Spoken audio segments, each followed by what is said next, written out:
And but a big chief aim for me now is removing the fear. So like any negative emotions I'm feeling, I just like see it as fear, and then I'll do my tapping on it in the moment,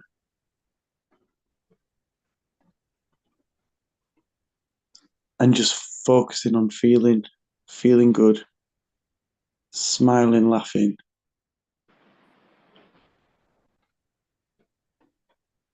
and being grateful. Got to learn to be grateful for what maybe looks like a disaster. Because if you were to look at a gauge of growth, you'd see that from that disaster, like monumental growth comes from it. So it's even when you're in a situation it doesn't look too, knowing that it's all divinely and abundantly aligned. And yeah,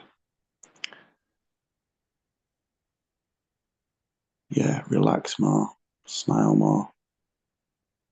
Don't be so serious. Full stop. I love you.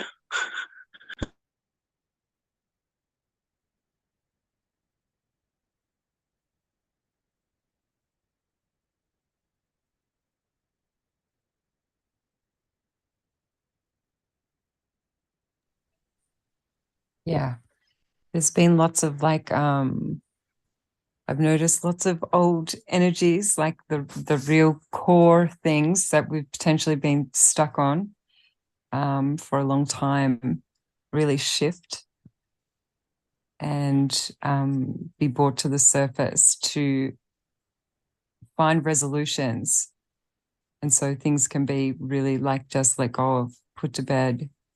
Um, it's really exciting, but it's like been a journey, like, and what has come out of like the last sort of few months or so. For me, I don't know about you guys, but the process of letting go, the deeper the things are inside of us, the more painful it can be to like allow it to come through, because it's got to go through all these different layers. So as the emotion or that stored energy is coming up and out, it goes through all these different processes and layers that all kind of release it in different ways. And so it feels like it's going on, or it can feel like we're literally dying in pain. And when will it stop? And is it just going to keep cycling and all that sort of stuff? But then there's just this peace when you allow for it to come out, let it out. And if those things have been stuck in us for a long time, it can take a long time for it to get through all those layers. So it's not that it's repeating, it's just taking, it was in deep. So it's got to come up, but it doesn't stay like that forever. As long as we don't fight it and try and push it back down, the more we try and fight those uncomfortable feelings, the longer it continues. And what I also noticed is that when we're processing that emotion and it's coming out, if we are trying to find solutions in those moments that we are feeling distorted or not of love, and we're talking to people or trying to create pathways out of the feeling instead of letting it process and feel, we're actually creating more distorted pathways that have dead ends. And so then we've got to come back to the feeling again, right? We end up creating this maze of like dead ends and distortions instead of just not panicking and just going with the feeling, knowing that it is just energy passing through us and it's old energy, and reminding ourselves that we're safe and that it's just moving through, and like honoring our being for finally being able to shift it and allowing for it to be. And then when we can get to that place where we are either exhausted and there doesn't feel like anything else is in there, or at peace, we can start creating the pathways and navigating out of what we were feeling with clarity. And that's how you get out of the same cycles. When that clarity comes, that's when the pathways out open up. But if we try and exit while we're still processing, we just create those distorted pathways. Does that make sense? Yeah, definitely. And for the powers that be, them distorted pathways are beneficial because it means that no one's moving forward and doing anything and creating. Correct. But so for a long time, I feel like that the resonance of despair and fear and everything has created that lower realm, that lower vibrating realm. And essentially a lot of people on earth have been experiencing that level of vibration and going down those dead-end pathways, or trying to get out with no success, and then just falling back either into that like lower vibration because they're not allowing for the process, because we're not taught to. It's easier to become like a victim to that cycle in a sense. I don't know if I'm making myself clear, but all I know is that the only way out of those lower vibrational cycles is to allow for the process and self-reflect, but don't take action until we feel that we have clarity. And that's when we can shift. And so that's where I've been working really hard to create those shifts so that I don't personally keep going down these dead ends and creating more pain for myself. I don't need to. It's just not necessary. But I understand the process now. Whereas before I didn't, because I'd get into like you'd feel like you feel all this like, and you're like, oh, what can I do to stop it? What can I do to, because it's not, yeah, you want to do something, but it's actually just, it's normal. And if it's been buried in a long time, it's going to take a little while. But then if we can implement things, going for a walk, with the self-care stuff, we can sort of counterbalance those ill feelings, or just lay on the floor and cry it out. That's like really helpful too. There's ways.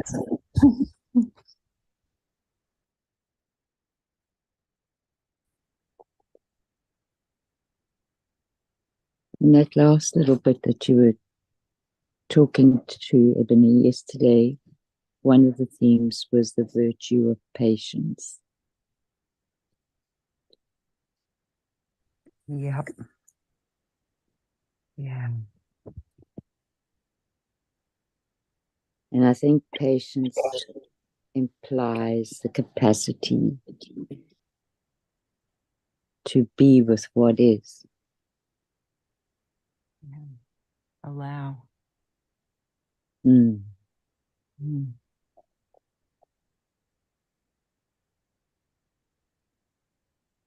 Yeah, definitely.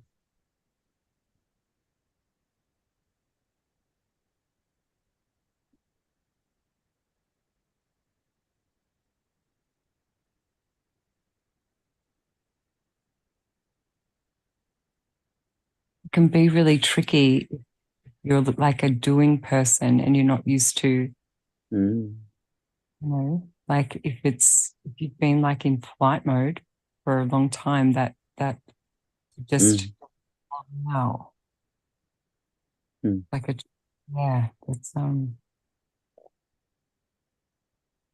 definitely when the patience with yourself and that honor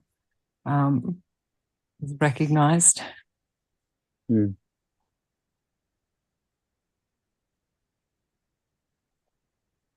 Patience is a virtue. Perfect.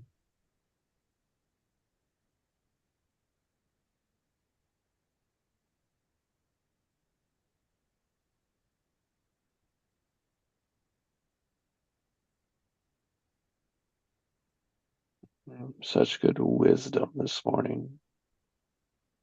Mm. Sort of like yesterday when Craig said Noah used 100 years to build the ark. Well, it wouldn't get built at all if he didn't work on it each day. Mm. You got to put in the work Mm. and allow time to.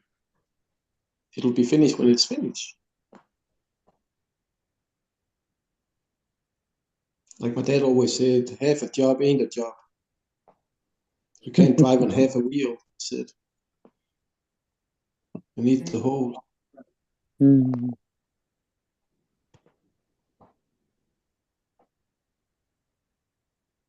I think it's the same when we're working with ourselves. Even though we may think we're done with it. But that's only what's in the conscious mind. It's not what's in the subconscious mind also. Mm. We have to bring that into awareness to actually work with it.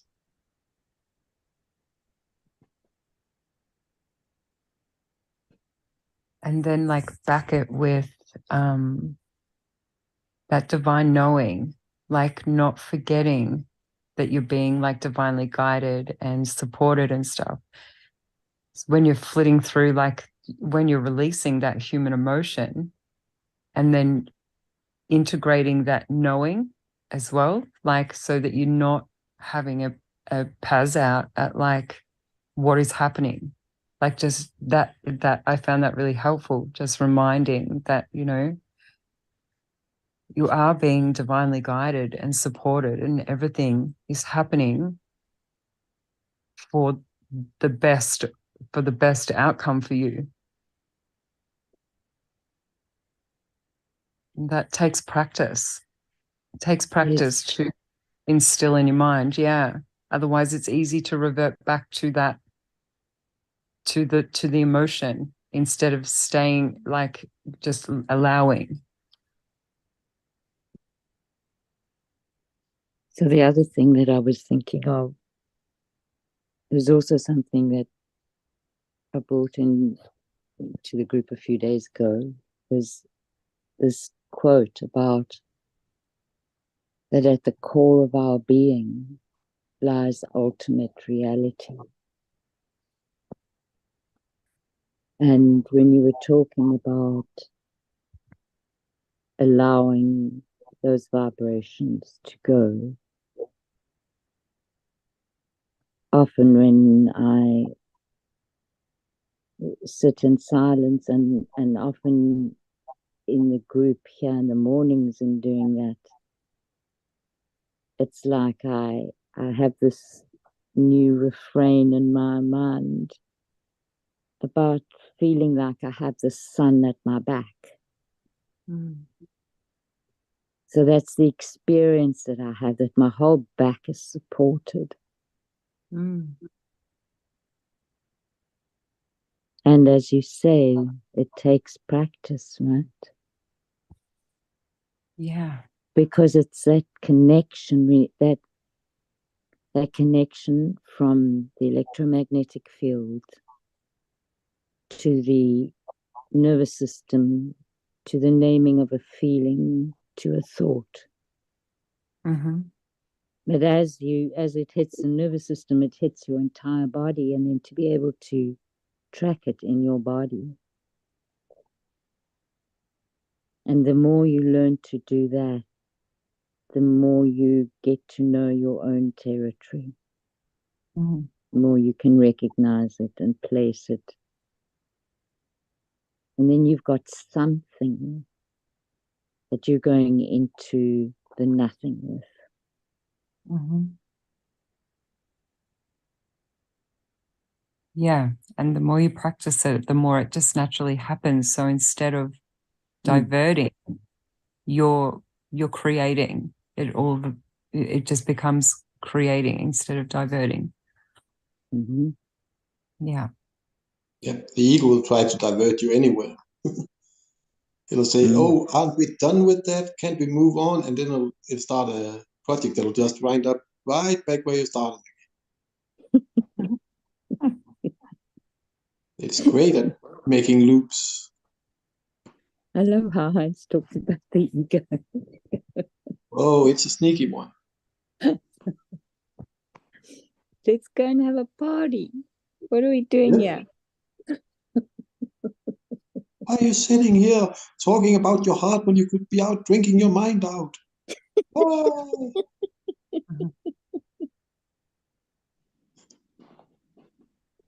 Or eating chocolate.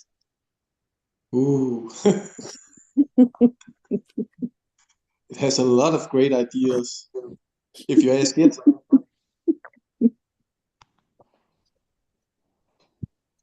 It always wants to do something other than what you're doing.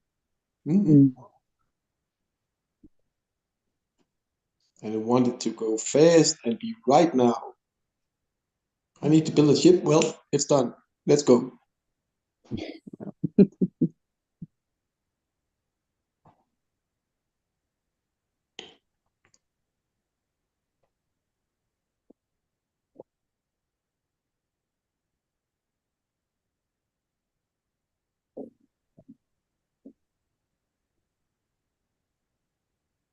So it As I was resonated. talking, sorry, Go Jester. ahead, Allison.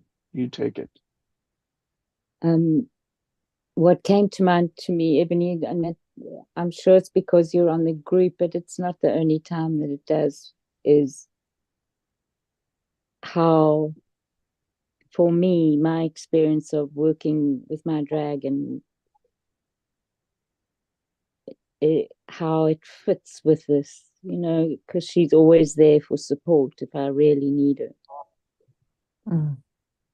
And the way that I understand it is that she is an integral part of me. Mm-hmm. So it's interesting for me, coming from the psychology training, just the symbolism Mm-hmm. that can be used and how useful it is. Mm-hmm. And then I just had the experience of her appearing completely spontaneously in a meditation. And I hadn't, I've always loved dragons, but it's not like I've, read a lot about them or things like that. It was such a spontaneous experience. Yeah. And there are all those beautiful gifts that I believe we can make people aware of just by sharing our own experiences. Mm-hmm.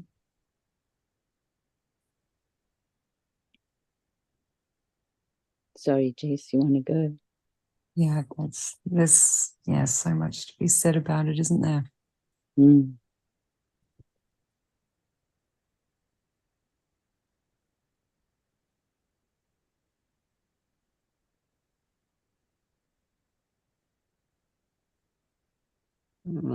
Thanks, Allison, Joe, Heinz, Ebony.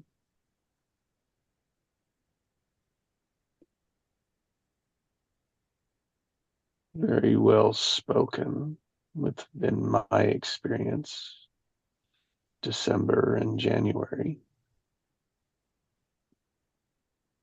Is the breaking down, the releasing deep patterns, deep behaviors. Mm-hmm.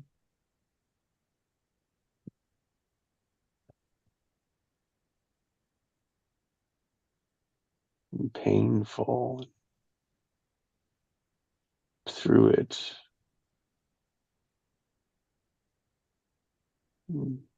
expressing, choosing compassion. Mm-hmm. First for the self, so for us that go through it, it makes sense what you say, Ebony. those that don't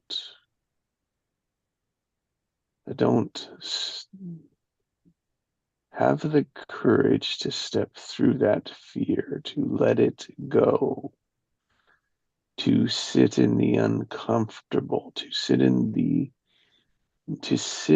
the emotion of the situation, the circumstance, and allow it to play out patiently, calmly, peacefully, then what you say makes no sense. Mm. Mm. Because we can't, and nor could I, until doing it, Mm. see the benefit, understand what does it mean that to let go, Mhm. to surrender, and surrendering my ego, Mhm. surrendering to the emotion that just needs to play its song, Mm. needs to be heard, acknowledged, made aware of.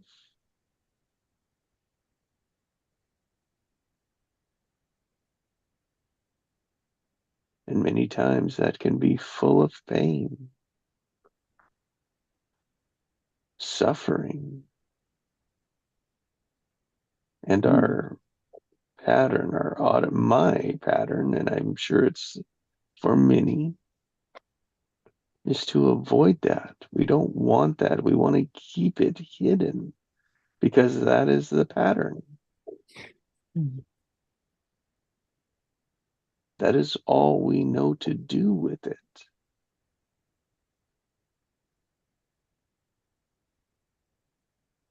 Mm. And that is keeping us from the laughter, from the joy of our heart, keeps us from revealing the desires, keeps us from seeing, being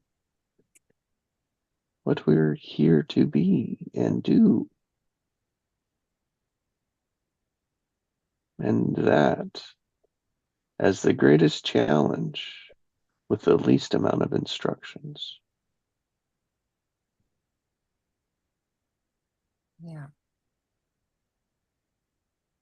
And can you see, like you can see also, because it is a process, and sometimes that process can continue for an extended amount of time. You don't know how long that process is going to last for. And then we have to get up and go to work, and, you know, the children and the all the other responsibilities that keep us busy and keep us from pushing it back down and distracting us from fully processing it. And so then we come back when we stop again and it starts. So it feels like it's going on forever. And you thought you had released it, but it just got pushed back down because you had other responsibilities. So it hadn't fully processed.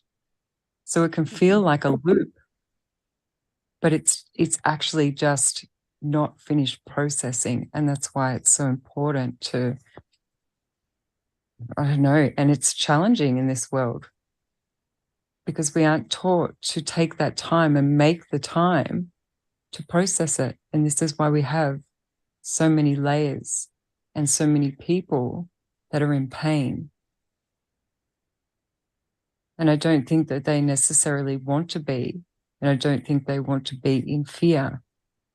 But that's what sort of happens when it's just continuously layered. It becomes so distorted. That's my experience and my thoughts through the whole processes. It's crazy.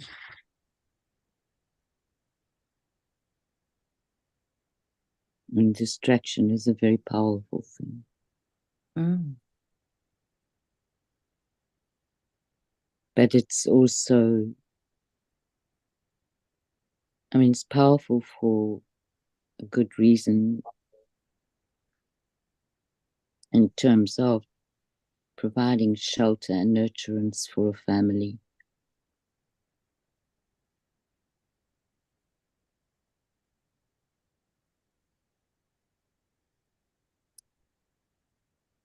I think sometimes also, we conceptualize it so much as our own,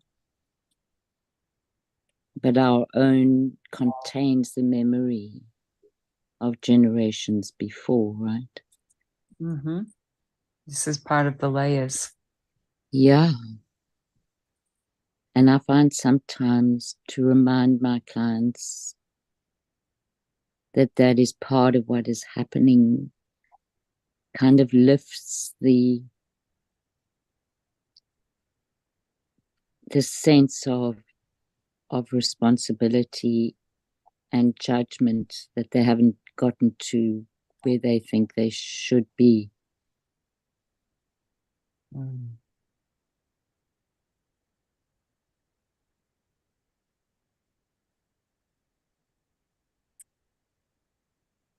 That should word. Yeah. And there's something else too that I found so healing and forgiving in my journey, and that was, there's a concept in Tibetan Buddhism of that whatever work you do for yourself, you're doing for everybody. Absolutely. 100%, because we're all connected. Yeah. Yeah.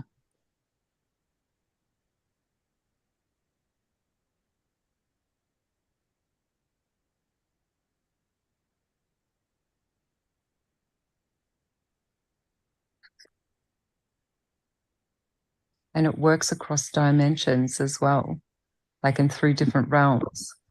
So the Mhm. things that we work on here, like all the different versions of self across all the different timelines and dimensions, and with those that we are connected with as well.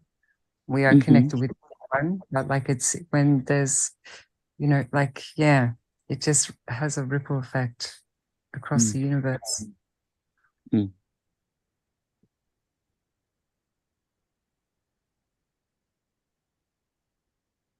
Even that in itself, like knowing that we're having experiences, and the experiences that we're having, we are never alone in that experience. And the illusion of alone is literally an illusion. Mm. Mm. Up in and tell you you are alone. It'll do any excuse to make you feel what it's feeling. It's because we're looking at everything just as it is instead of what it could be. Or maybe we're looking at the surface level of what it is, hey Hans, and we're not seeing the ocean below. Yeah.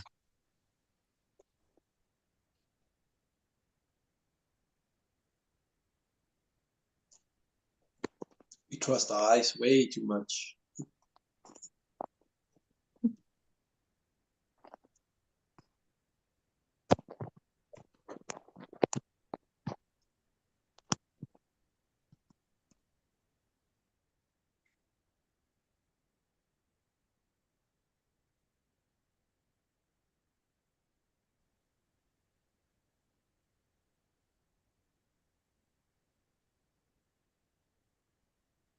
When we move through those different cycles and the patterns, and when we have processed the things that kept us looping and things like this, we always get another opportunity, like an opportunity will arise.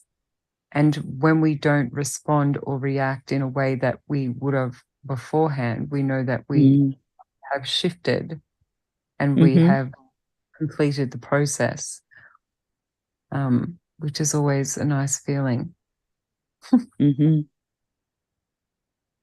But even in that, you still often have to hold the tension of it, right?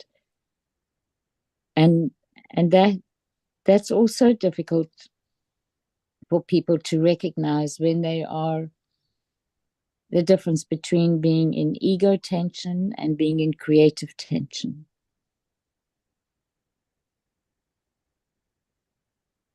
I mean, I think the ego tension is contained within the creative tension. There's a certain feeling that comes from knowing that the process is complete. It's like a very liberating, it's a liberating feeling. Mm. And then you can receive the honor of like moving through it. Mm. Does that make sense? You can kind of like, you can see, Mm. if you, like, yeah, by self-reflecting, and you kind of go, oh my gosh, Mm-hmm. I'm out of that realm. High five. Made it, didn't die. I was going to.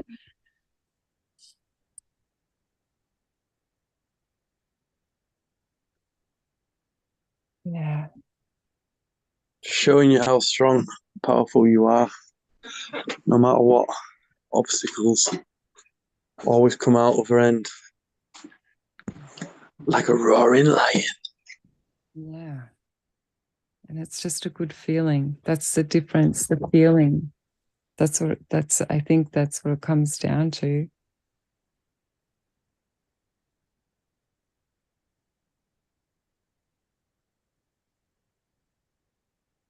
Like being in this space, like with you guys, like there's a peacefulness about it. Because we can all just be, yeah? We can breathe and there's that peace. And it's the same kind of thing. That's what it is. It's that same feeling.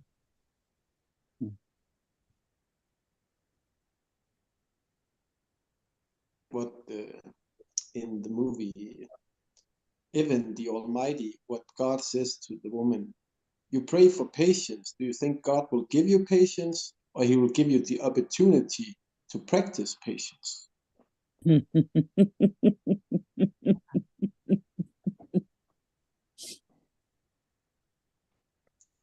That's a wonderful metaphor. Yep. It's not a metaphor. I don't know what word to use for that. It's a perspective. Mm. Mm. Thank you, Hans. We don't get things that aren't earned the hard way normally don't last very, very long. Mm-hmm. Yeah, and you go. Everything's a process until it becomes normalized, and it isn't a process anymore. It's just you. Yes.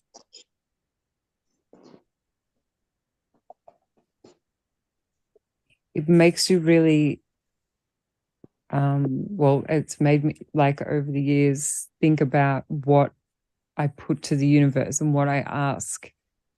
Because when you ask, like if you say, show me this, then you've got to be prepared for the experience that comes with that, because everything is an experience. Yep.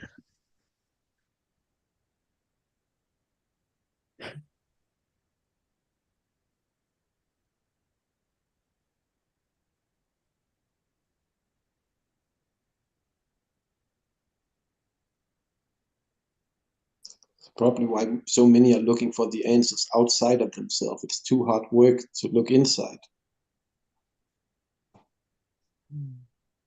Just haven't got the tool. Somebody tell me what to do.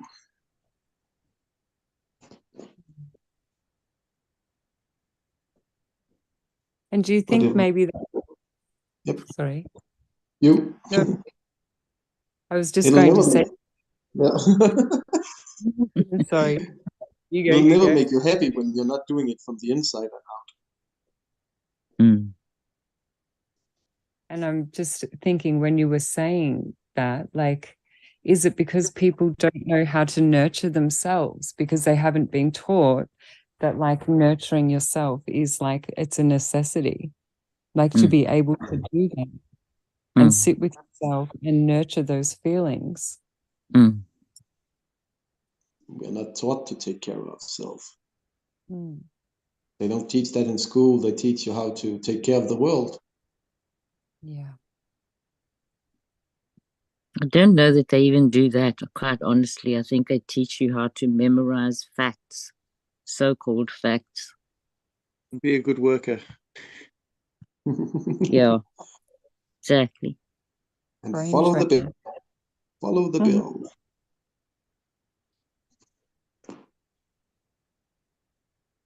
Assembly line. Mm-hmm. Mm.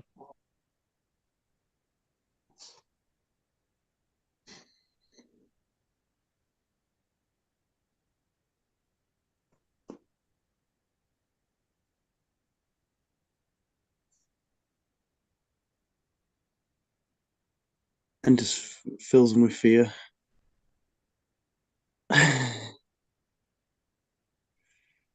Mm. You know what you were saying earlier, Ebony, about that people don't know the importance of nurturing themselves. And I think that's very true. And I think I was fairly young. I don't think I'd even hit puberty yet. And we had next door neighbors that were really wonderful people. They had 4 little girls, and I was like 2 or 3 years older than the oldest. So it must have been around 9 or 10. And I can't remember the incident that happened, but it was something that happened between one of the kids and the dad. And watching him take care of her, it was some very distressing thing that had happened. And as he bent down to pick her up, he looked at the other little girls, and and me as well, and he asked if we would all just hold hands because that could make the little girl feel better. Oh. And it was such a powerful experience for me. And I was going to Sunday school at the time, and I couldn't make sense of what the hell they were talking about in Sunday school. It just didn't resonate for me at all.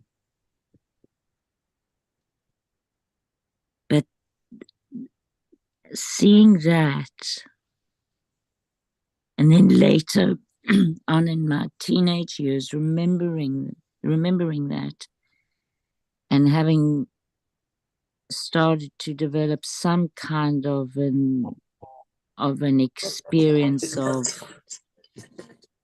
I would guess, the electromagnetic field, that's what it was. So I didn't really have all the terminology for it at that point. But what came to me was that playing over 2 hours of music commercial to get your birthday roll. Sponsor by.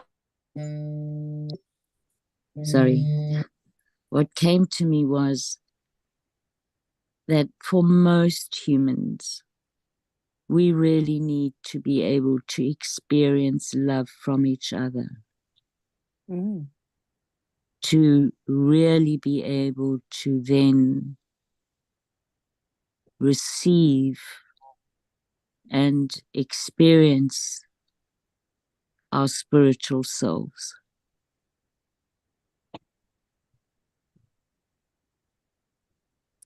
And when I was at university, I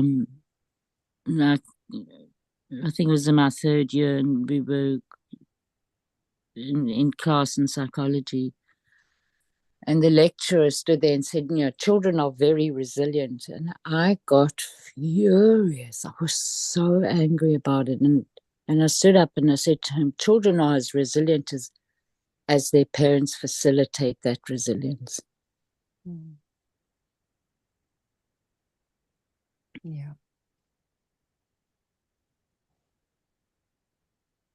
Yeah. So I'm very, I mean, I miss it sometimes, but I seem to have, or let me put it this way, I put a lot of value on the awareness of what we are somehow gifted with in different ways. Absolutely. I got goosebumps when you told me about how you all held hands, and what I actually saw was like that the love that was felt in that moment imprinted sort of and activated that in you to want to help others, and because you felt the power from that. Like that was really weird. I had this whole thing in my head. But yeah. How old were you? 9 or 10? I was somewhere around. It was somewhere around there. We were new neighbors. We'd been there for not even a year.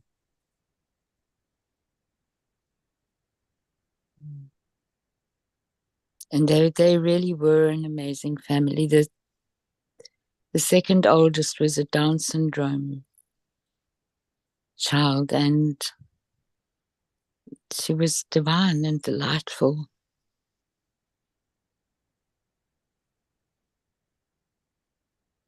That family made such an impression on everybody.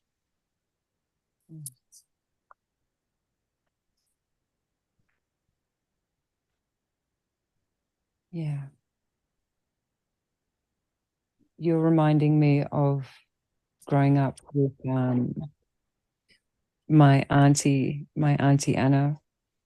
She was adopted, and we've got a big family. My nana adopted lots of people, and I was blessed enough to have. Anna was a year older than me, but she had cerebral palsy, so she couldn't talk, and she could talk, but her mind, I thought everyone was the same until older, but we could talk to each other through our minds. And that is like, she taught me so much about compassion and patience and understanding. We were friends from when I was 2 and she was 3. And I used to put her in my doll pram and push her around and feed her onions because she liked them. But like, she thought it was hilarious. So she taught me so much about myself and about humans at a really young age, because of the ability to talk and see through her eyes, and also understand that the things that people take for granted, like some people don't have legs, some people don't have a voice, some people don't have the things that we have every day that we literally take for granted. And so that has always imprinted in the back of my head. And yes, we all have things that, and life can really suck. But I always come back to that whole, well, at least I can get myself out of this room, or I can go for a walk, or you know what I mean? It's really, so I don't know. And then it's a really special thing that I share still, like we're still able to talk like that. So it's really cool if we quieten and if we don't actually use our voices, We can use our mind, Mm-hmm. and we can see through other people's eyes and feel like what they're feeling and the perspectives. It's cool. That's a really incredible experience. Mm-hmm.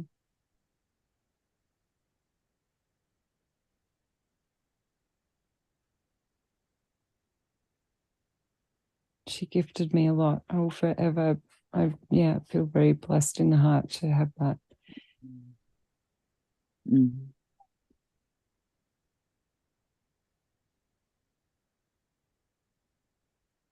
Now we just have to go for like wheelchair ride. She's got an electric wheelchair. So I just jump on the front.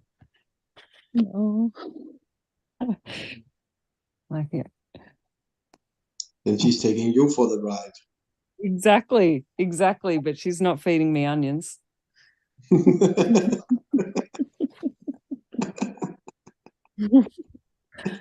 so interesting that that's what she loved. It must be the sulfur, right? I don't know Body if she actually, fluid, I don't know sulfur. if she loved it, like, to be honest. Like, I think she just found it funny.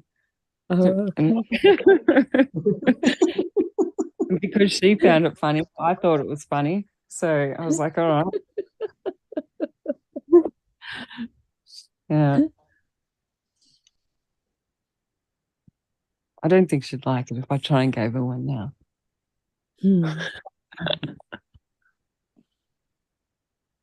Good morning, Sandrell. Good morning, Sandra. Hello, Central.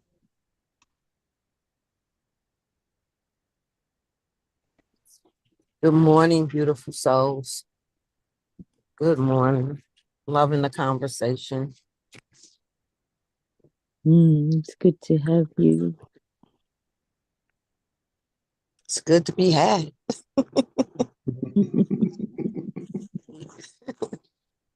You were talking about that, that communication without words. It made me think of that it was recently pointed out to me that when the children, in Babylon, when God had to switch everything around and confound the language, that they actually communicated without words. They didn't need to use words. They had the one love language.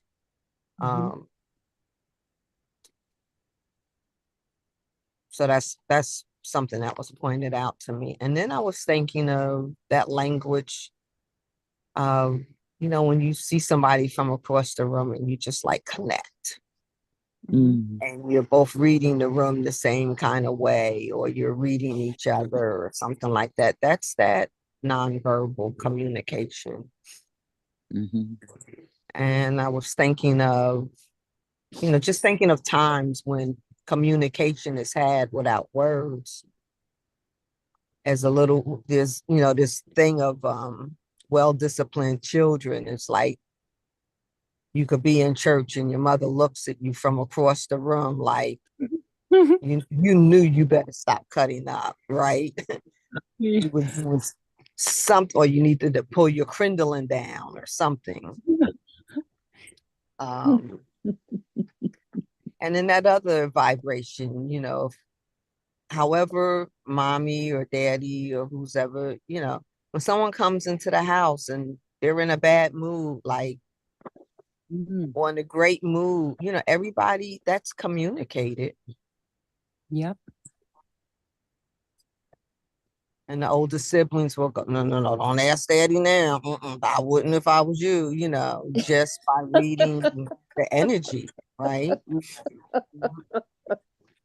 Yeah. Yeah.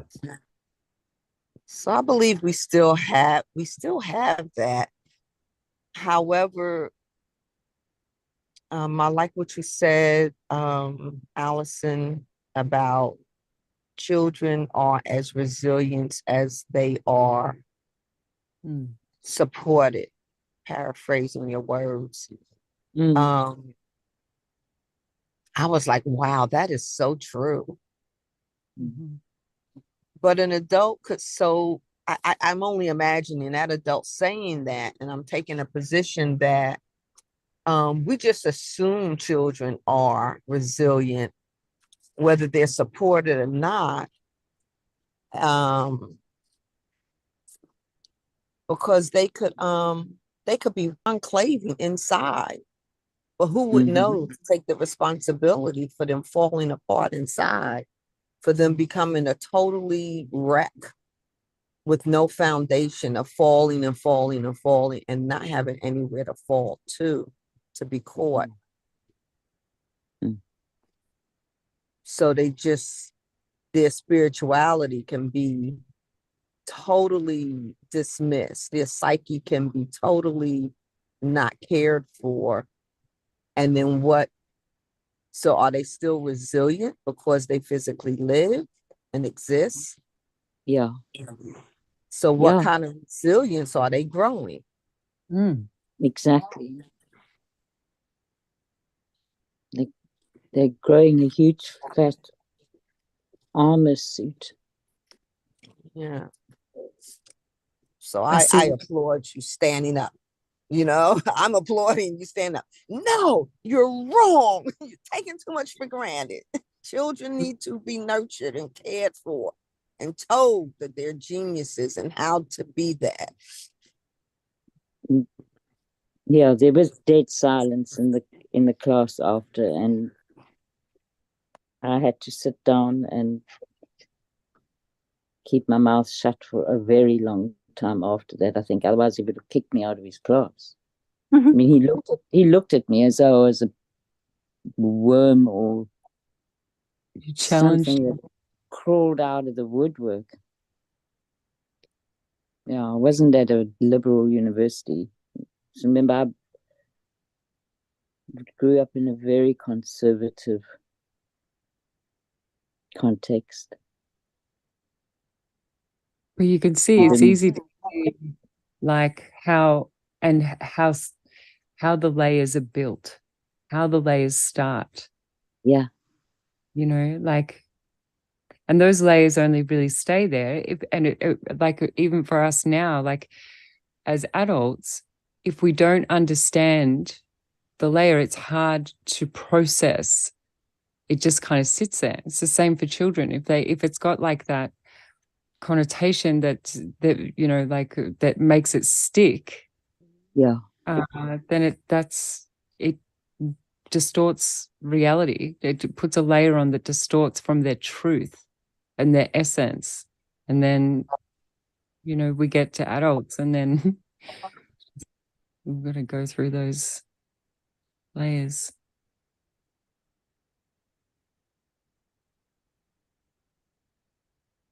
But it doesn't have to be like that. You can easily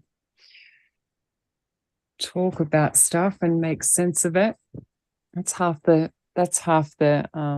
undoing of and allowing, I think, when we can understand the feeling or the energy, can allow it to. Oh yeah. When we talk about it, we bring it from our subconscious into our consciousness, then we can work with it.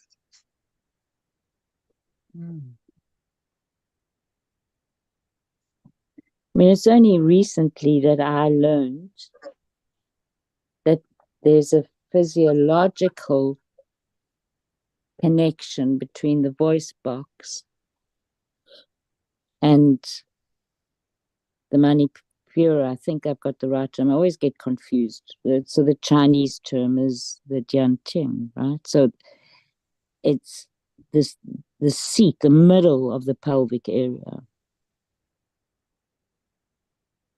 And that's pretty profound when you realize that.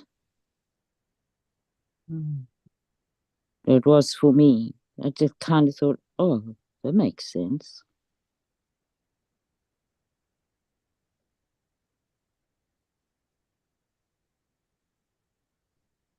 Yeah, it's cool when we get those insights that just kind of like you can see how that works and it resonates.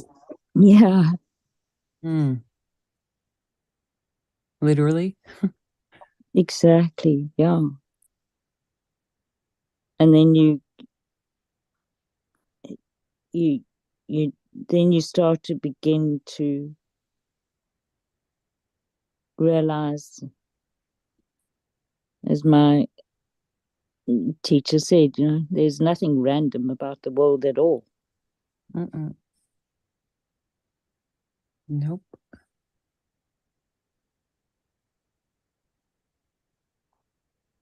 Just full of projections. Yes.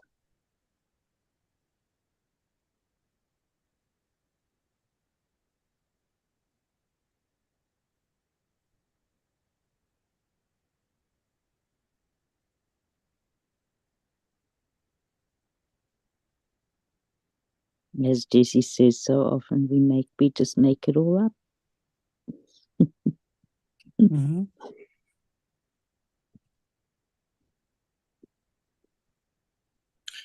Yeah, isn't the throat chakra the manifestation center? Yeah. Hey, Craig. So it kind of makes sense that it has a root there. The Manipura.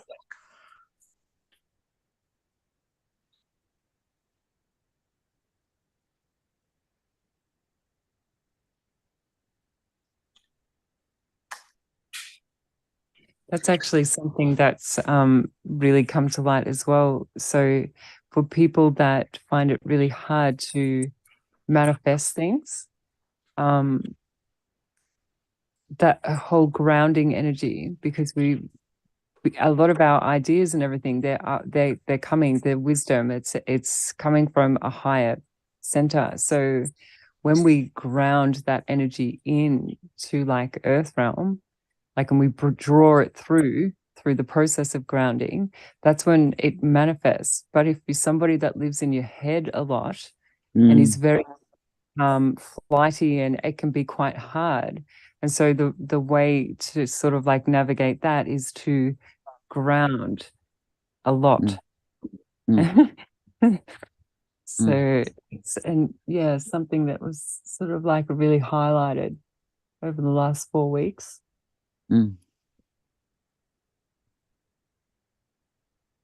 Because you get some people that just can manifest quite easily, and like we're all manifesting all the time, but to intentionally manifest something that, yes, yeah.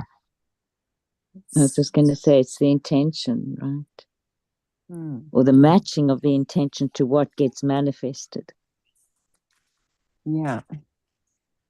And sometimes we need to, in order to draw the higher vibrating energy into our field, we have to ground it out. We have to draw it down. Otherwise, there's like an idea up there, like in this higher vibrating space, and we kind of don't align with it. So we have to draw it down. Just a little tip. We talk about drawing it down. Through our energy centers. So, and just drawing it down through our body, all the way down into that base of our spine, into that, or you could take it all the way down to your feet. Share it with the earth. Like just drawing it down. So you're saying to put the emotion of the thing that you're manifesting, the reality of what you're manifesting, that energy vibration, drawing that down. Yeah, you know how the feeling of like when you get a really good idea and it's in your head and you're like excited about it and you want to get it, like you want to make it happen, but it just, you spend a lot of time being excited is probably the feeling that I sort of could probably attach to that higher vibrational idea or thought, right? The intention. And so when we spend a lot of time, I've personally found when we spend a lot of time in that state of excitement or like just really focused, it doesn't allow for that idea to kind of really be drawn into our reality. It kind of stays up in the air. The energy stays there. So the energy that thought or the idea or what you're trying to manifest needs to not be expelled, because you want to keep that contained, that excitement contained, and draw that excitement into your like body. And so the best way to do that is like through I've found for me, it might not work for other people, but to ground it out. So going for walks or being with nature, like, or just doing things that really draw that energy, take it from your thoughts and your head and up here, and that excitement down into your body. So you're like present and with the feeling in your body instead of just in your head. Does that make more sense? Or not really? Yes, I'm Does to me. appreciating. I'm appreciating the conversation. I love this space because we can, converse and actually dissect and build a concept that can be so abstract, but it's not meant to be abstract. Our minds are meant to be able to consume and to create, co-create. So I'm just thinking like, so I'm working on these ideas of stories my mother never taught me. And one is like, teaching a person how to be exposed and aware to manifesting, because I didn't get these concepts to put them into words. They're in me somewhere, but they were not like a chicken sitting on an egg. To sit with the thought, to sit with the energy action of it. So even now, as an adult, as you're talking about it, I'm saying, okay, so I get ideas. I'm like full of ideas, but it is lacking sequential executions. And I'm like looking at the pattern of how is that so? It's because one is focus or concentration, but if we understand the power of that concentration, of like sitting in that thought as you're speaking, I'm getting it. Sitting in that thought and feeling it, knowing it, visualizing it, and feeling it all the way out, like all the details, all the feeling of it, all the comfort of it, all the excitement of it, all the presence of it. In order to really, in order to really hone in and create this thing, like in my mind, but not just in my mind, in my exterior, and not as if it is so, because it is so, because I'm thinking it and understanding. To sit with a thought and sit with the manifesting power of energy is doing that feminine work. It is that incubation, and not avoiding it, like because there was a sound in the room, or not avoiding it because I've never thought about the details of it further than I could now imagine, but just sit until more of the details and the reality of it fills in. And from the magnetic field to the reality of it as it is in this realm, because it's already real. So the past few weeks I've been like, like playing, touch and miss and touch, miss with things. I'm like, oh, let me think that thought all the way out. Yeah.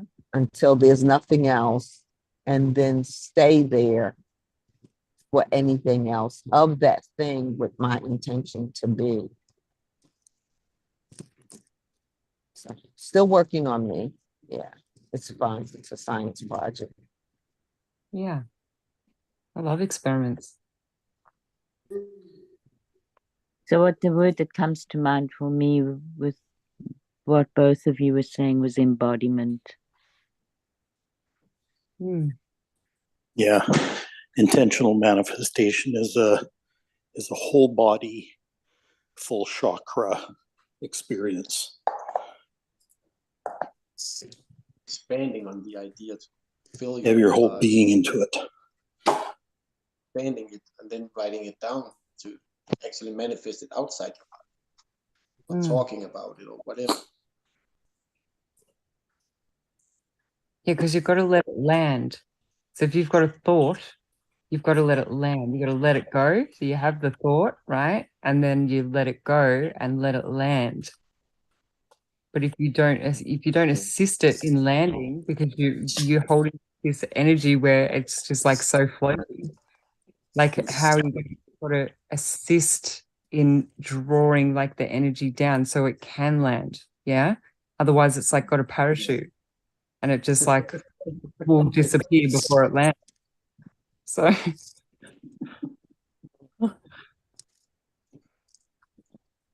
It's like a seed, you gotta nurture it to make it grow.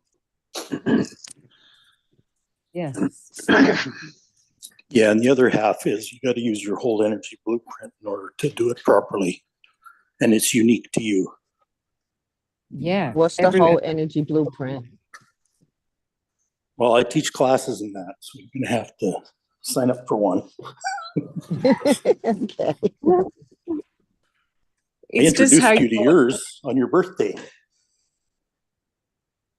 Remember? Because Oh, you did talk about that before.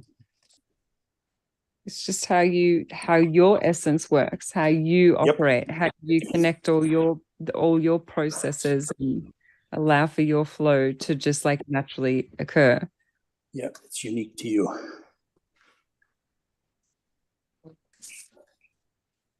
It's just you being you, really.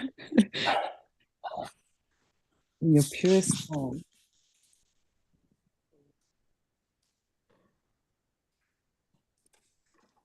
And like you were talking about before, the life energy center is actually the sacral, which is the second chakra up from the root. So you need to be grounded properly and then access sacral energy in order to manifest what it is you want to manifest.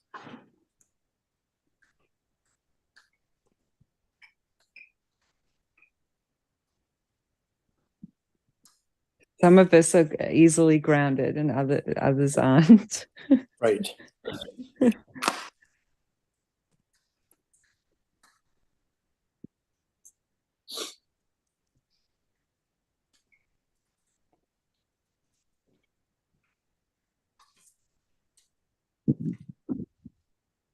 And it takes a lot of experimentation, which is kind of fun, actually.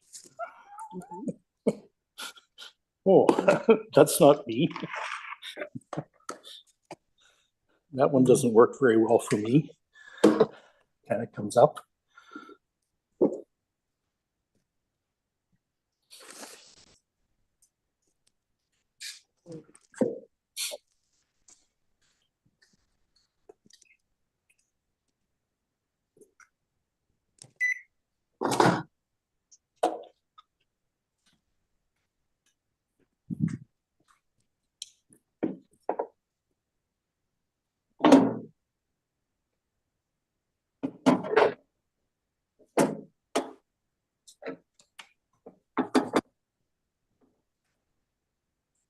And mine works better with a team.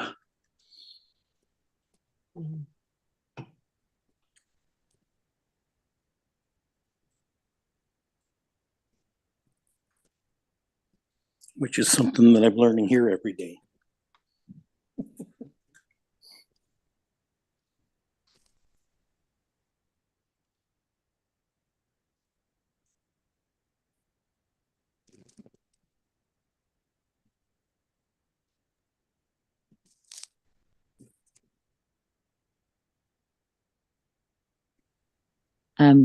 I'd like to speak to your your spotlighting blueprint. So for me, blueprint in very simple terms is what we come into life with. And there are a whole lot of different bodies of knowledge, right, that we know about that speak to that. One is Craig's Gene Keys. Well, it's not his, but he brought that into the group. And the other is astrology. And I'm sure there are other bodies of knowledge as well. I've no doubt about that. But those are very useful ones, and for me, astrology has been very useful. I don't know nearly anywhere near enough about it at all. I'm a complete novice with it. So But the guidance that I've been given from it has served me enormously. So that's how I understand blueprint. Thank you. Yeah, all those things are synthesizing today into a kind of a common body of knowledge, and it's integrated with the chakras, and has something to do with the Kabbalah as well, and a lot to do with energetic imprinting, which is basically what astrology is about.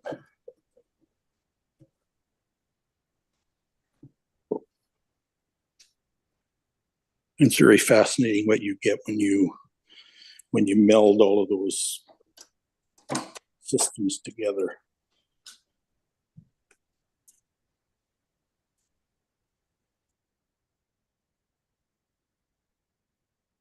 Yeah, you see the overlaps in all the systems, right? And the uniqueness of each one. Yeah, and they actually speak to each other and inform each other. So it's quite amazing.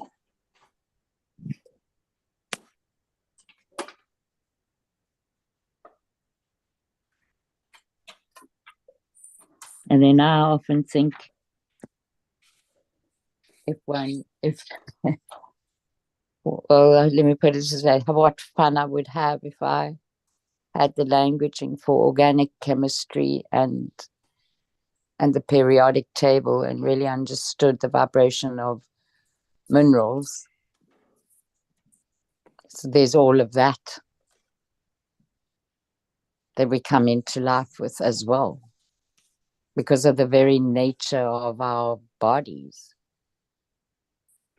I mean, so when we talk about being in the moment, what always comes up for me is be in the moment, be with everything that there is in that moment. I mean, it's infinite.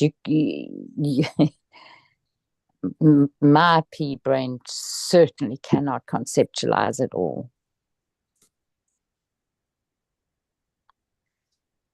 But it's enough to be with what you are aware of. But also just to know that there's more and more and more and more.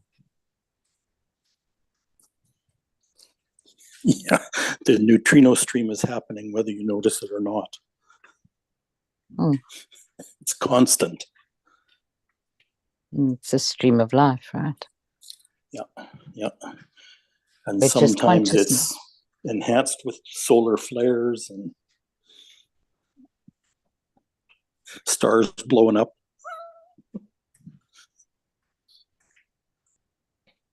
So it's interesting what you've said. So okay, so just looking at the conversations that we've had in regards to universal language, because I see everything sort of its energy, we strip everything back, right? When we come here, the things that we do have, everyone has the same, in a sense that we're all made of energy, right? So Right. when we are created,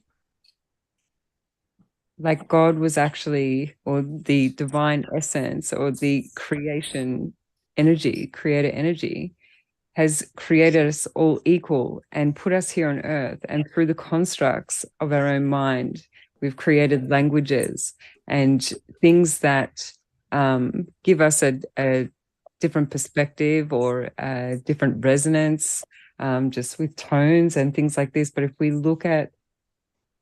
we all couldn't talk, we would have to use our minds.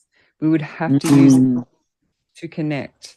We would have to feel our way through life. And this is the universal language, because we all have feelings.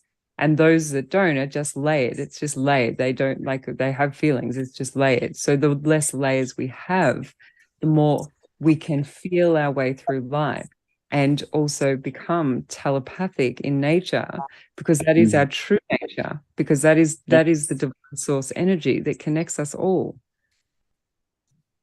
So we don't necessarily need periodic tables and stuff, or we don't necessarily even have to understand the chakra system.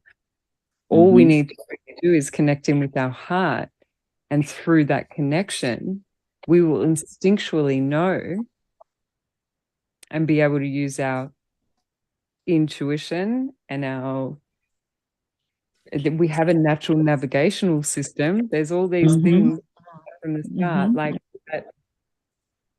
It makes us all equal. There's certain things. There is a universal language that is available to us all. That is what I've found. And through that universal language, we can understand what is in another person's soul. We can understand what another person's thoughts are and how they got to be expressing themselves in whatever way they are. And it all lays underneath the layers and connects us all. Yeah, and what's interesting is that human beings assume that spoken language is an advanced ability, and it's actually not. I think it's a devolution from telepathy. Yeah. Maybe the same with food. Pardon? In fact, a lot of things that we're exercising in our current reality are actually devolutions. Yeah, I was saying, isn't that like food as well? Like as the vibration at the fall of man, vibration drop, we start needing food. Yes. That work by dark energy, right? Is it dark energy, or is it just because the vibration is lower here and like the earth is dense? Like, well, not all parts of earth are dense, but the reality that dense energy, same concept. Yeah, but I agree with Ebony's question. There's a difference between, for me, there's a difference between density and shadow. It's subtle, but for me, it's important.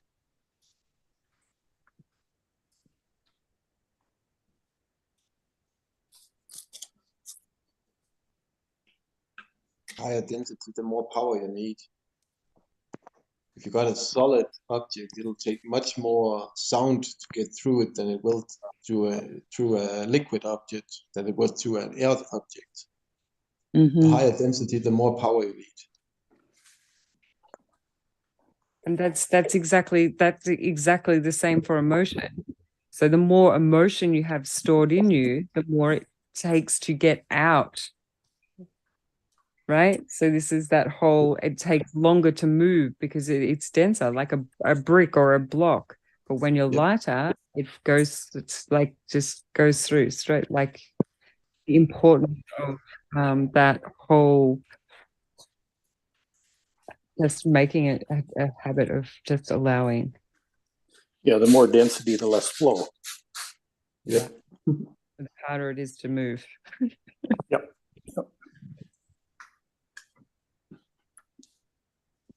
But I also think like as well, like the human experience in itself, like we're multilingual, however you say it, multilingual, how we can use our languages, but also tap into that universal language and create a connection through that. So it becomes like the whole language can be a division, right? But is that part of the illusion? And part of like a distraction or a distortion from the truth, which is that we can actually all speak to each other through our minds.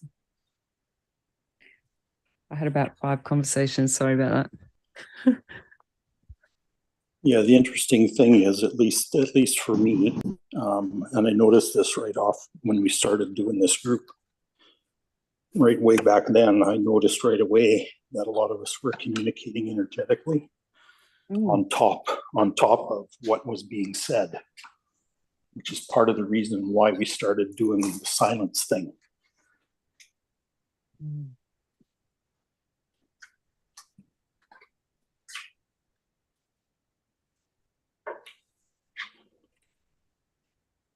And practicing that, because all that is taking message in the form that it comes, which is telepathically, and giving it a word.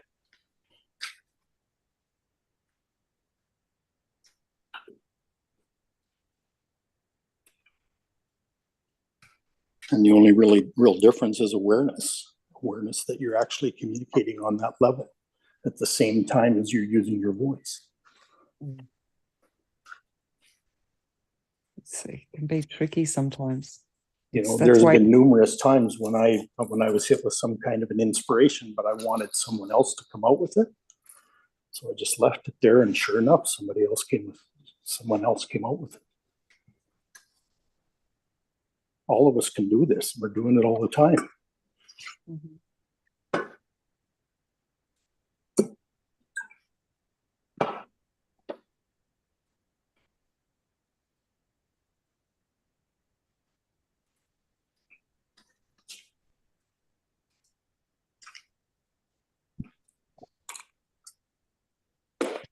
And it's not unusual, and it's certainly not special.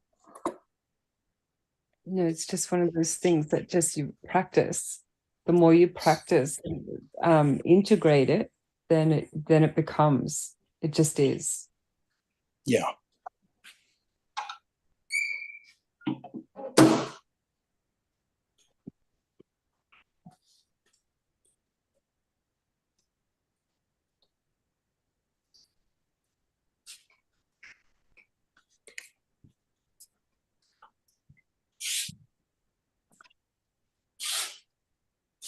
I just have to say again, I'm so grateful for our mirror neurons. Yep.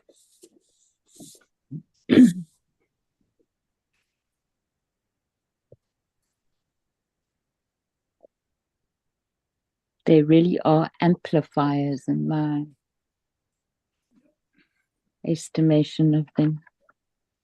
Yeah, and in this group every day we're practicing with multidimensional senses. You know, we play with deep listening. We consult the field for what words we say, and we do all that. It's just practice.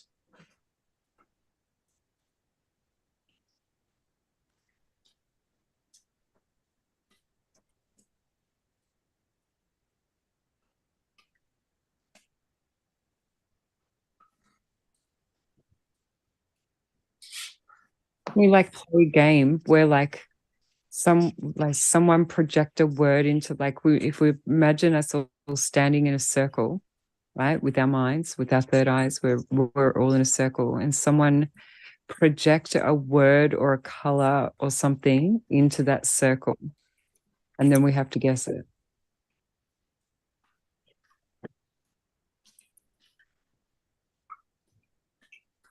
It's an experiment. Yeah, that'd be a lot of fun and be good practice too. Because I know all of us are doing it because I've observed it over and over again. So if I'm okay, so I'm going to send a number into the circle for all of us, and it's between 1 and 10. What number is it now? What number is in the middle of the circle? I got a 7. 3. 3 it is. Good. That came to me before you even suggested it. So it's like, okay.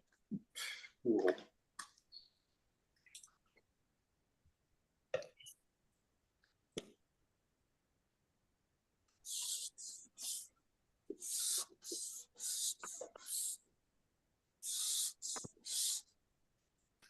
Yeah, I remember you telling me, Evan, that you used to play them. You play them games with your kids. Do you know, like? And I remember playing that game too. And me and Isla, we got on the roll. Like, I think she got like 5 in a row. It was like, what? Oh, it's so good. That's It's such amazing. fun. Joe. It's so good. It's a good feeling when you feel connected to someone. This is the thing, it amplifies that. Like, it's so good. Mm.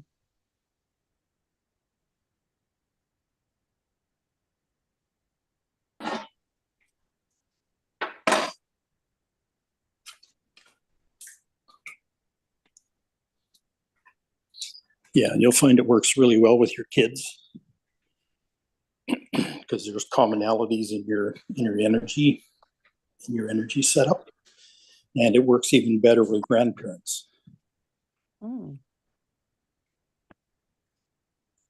I'll have to Because get we Mum even over. have more in common energetically with our grandparents than we do with our parents.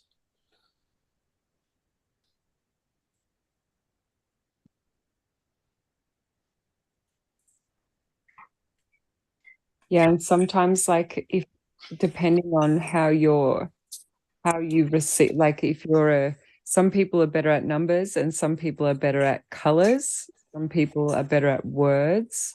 Mhm. Like my daughter picks up on colors better, and my son like will pick up on the numbers really quickly. My daughter loves art and she loves drawing and she loves colors. She's, like, so it kind of made sense when that that came about. I was like, oh, that is so cool.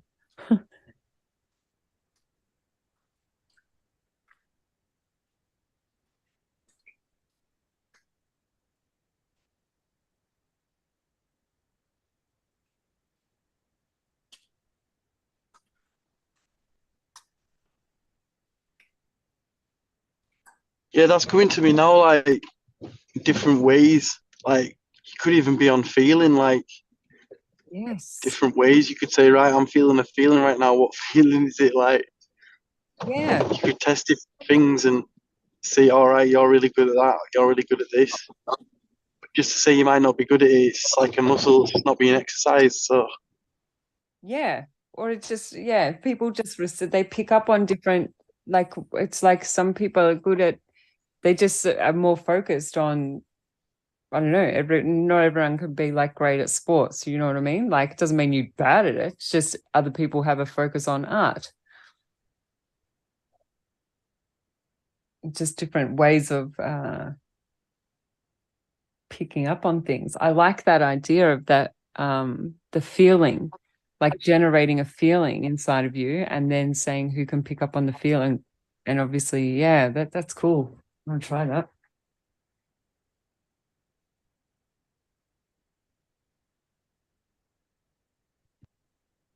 we literally had to start writing it down, the numbers, because like we weren't believing it. Like, do you know, it was one of them things, because obviously you could say, yeah, it's that number. We started writing them down, it was like, what?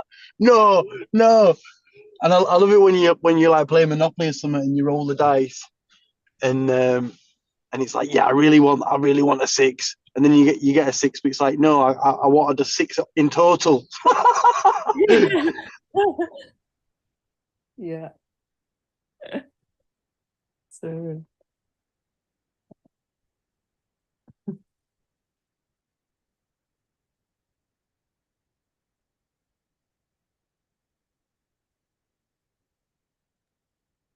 Thank you for this morning, everybody. Have a great day. You too. It's lovely. Pleasure to you, son. You also.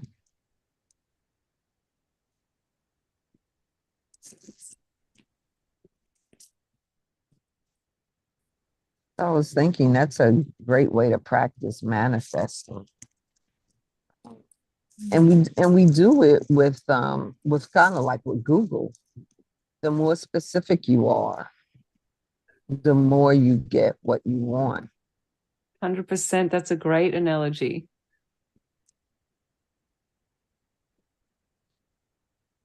I love But that. I think, Did you say but I think something else? I was just thinking, but we have more faith in Google giving us what we want than us giving us what we want. I don't have faith in Google. Maybe temporarily. You're a higher elevation of being. Absolutely. Did you talk about you were working on divine energy earlier on? Like the divine, and the divine feminine, is that what you were talking about? No, I wasn't specifically, no, but it's all in there. So I found it really interesting getting on the line. I always do, but exceptionally this morning, because I was working on a piece, but I did not have, like, I had an idea, a question that I wanted to play out for a story, for a writing, a narrative of sort, which goes along with stories my mother never taught me. And I came up with the question that children ask, Mommy, where does babies come from? And so we have this camouflage of how we answer that question. And some of it is based on, meeting a child where they are or where we think they are to share certain pertinent information with them as to where babies come from. Mm-hmm. And you might as well tell them what you're able to deliver based on what they can perceive, because sometimes 1 or 2 words they're happy with that, and then they'll go on and what they're playing with, right? Mm-hmm.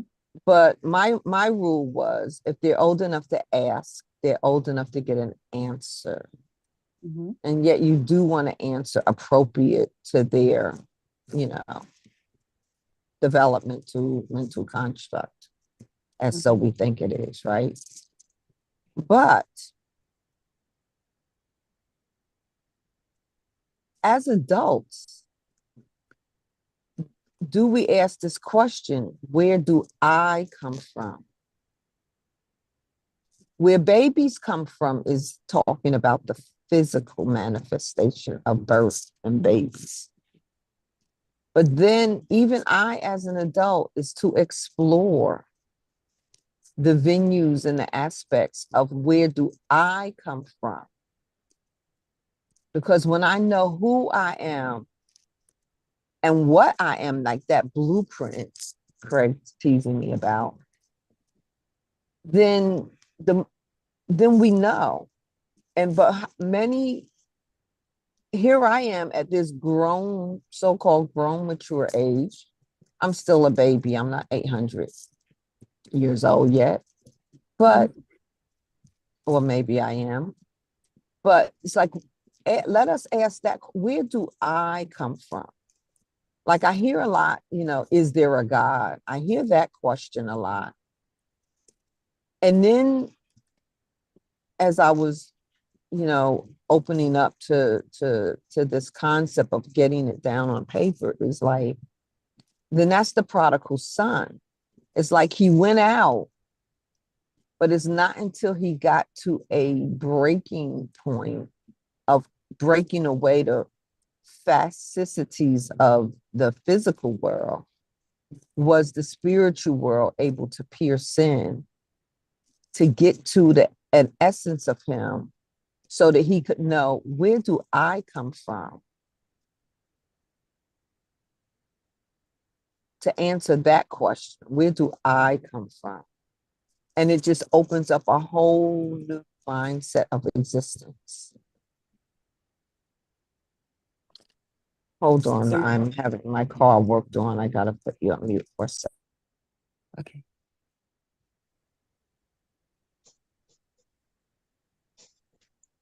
It's a great question. Where do I come from? Where do water come from? Mm.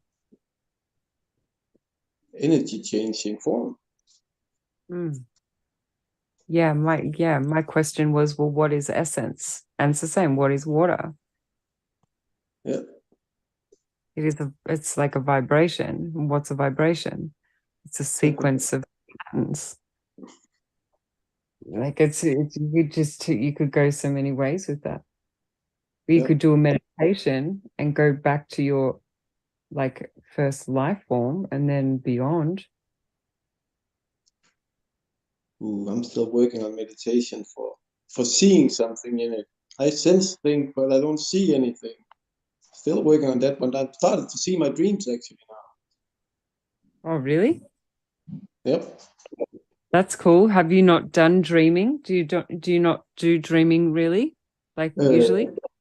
35 years I didn't remember anything from my dreams. And I woke up with emotions from them, but I couldn't remember what they were about or anything. But the last 4 months I've been dreaming like crazy.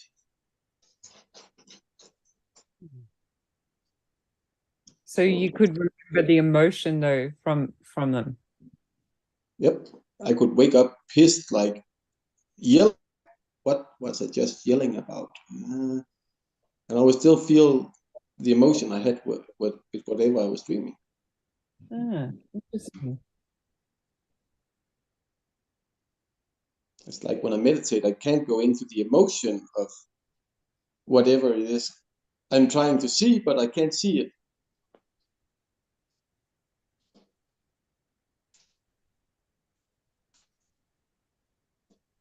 So I'm Did you working on see? that. Yeah. I Do you, apologize. I'm back. Yo, guys, I'm off. Yeah, huge love to you all. All right, I love you, and I'll speak to you soon. Have a blessed, super awesome day, night, and Love you, Joe. big love, guys. Thank Bye, you. Joe. Bye.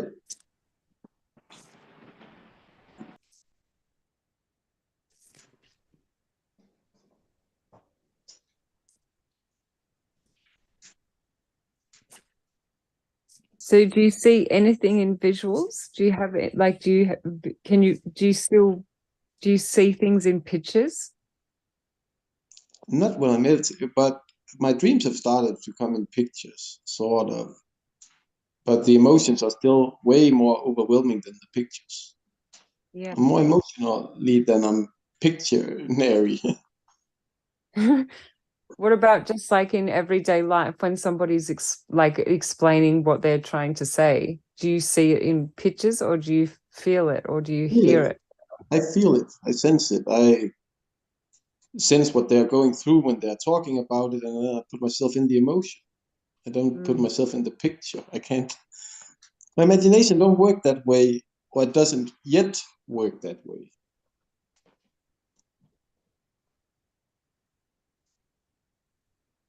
Have you done much on your pineal gland? How do you say it? Pineal gland? What is that? Pineal. I'll send you some. I'll send you some stuff. So they say that the pineal gland is like governs the imagination. When you activate that, you can. Yeah, so that might be helpful. And the pineal gland can quite often sort of like switch off in Earth realm, just because of all the heavy metals and the chemicals and stuff that we absorb. And so you've got to switch it on. You can, yeah, so that might help. That might assist you. That sounds nice. It would be nice to see things because I really envy you guys when you're talking about your dragons. Well, I can't see them there. I can only sense them. How do I find which one is yours?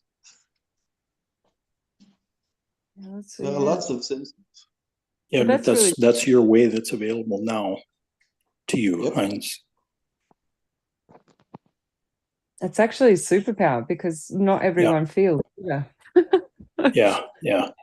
Like sensing in that way. It's yeah. That's what's been turned on for me in the last 5 years or so. That whole body sensing.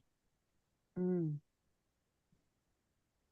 It's always been that way. Even when I was driving my car, I sensed you need to turn off here, and I turned off. I could go further without gas, but when I got back to the highway, I saw the 5 Mercedeses I was between in my little VW Golf, and they were totally smashed into each other, destroyed beyond reason. I could just imagine, had I been between there, I would have died.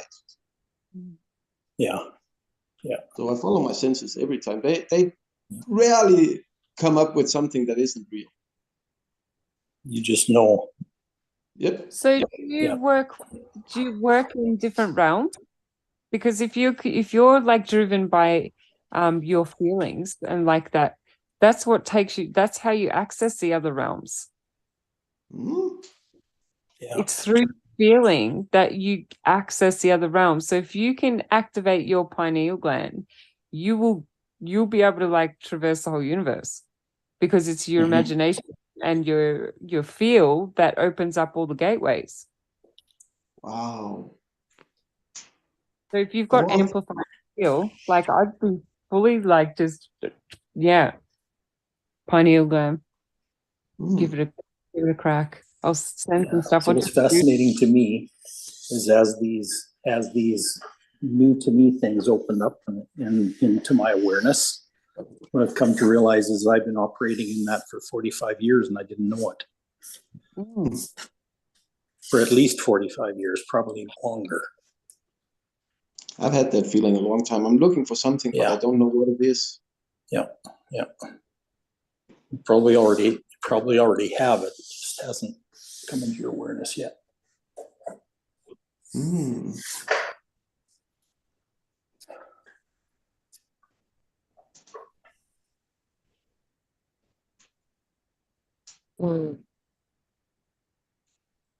I like that. Already had it. It just didn't come into your awareness yet. Yep. Because all the awareness is being orchestrated too.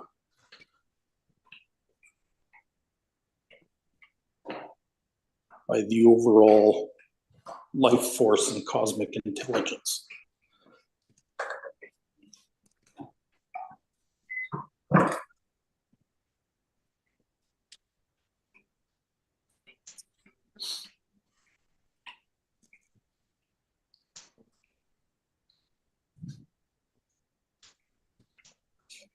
I remember when you did that chakra alignment, Ebony. Yeah, that's what I didn't see any of the things you said, but I sensed it. I sensed the colors, I sensed the disc speed and everything, so it worked great.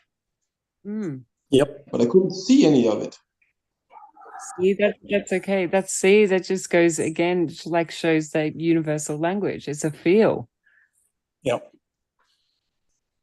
It's the energy, the feeling energy. I'm gonna say I know about stuff, but I don't necessarily experience. I don't know how to bring those. I haven't experienced bringing those experiences into my experience. Do you meditate?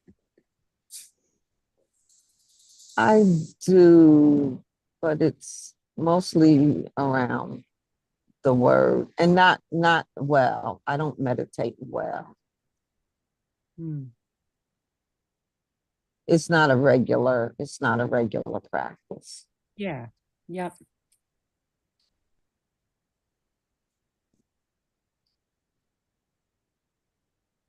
I didn't actually used to like meditating until a couple of years ago because I had to sit still for too long.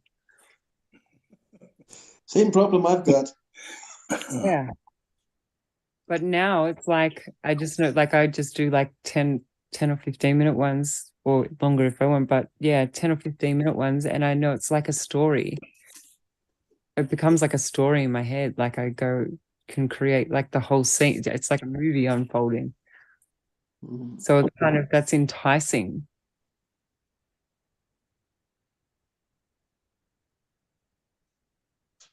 Interesting understanding how people, you know what, like I didn't realize that some people don't visualize.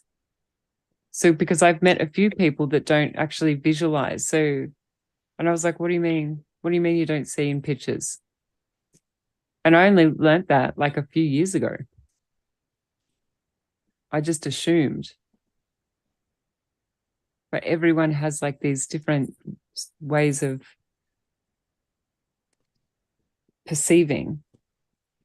Yeah. I think mine is more picture and emotions, feelings. They Yeah. go hand in hand for me. Yeah. Yeah, same.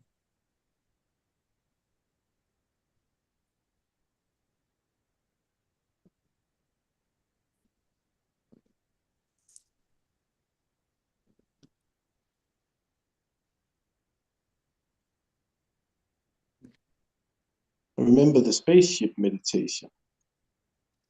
I could feel the elevator going up. I could feel it sort of each staircase you came to, like whoop, whoop, whoop, like the elevator goes when you. Yeah. But I didn't see anything.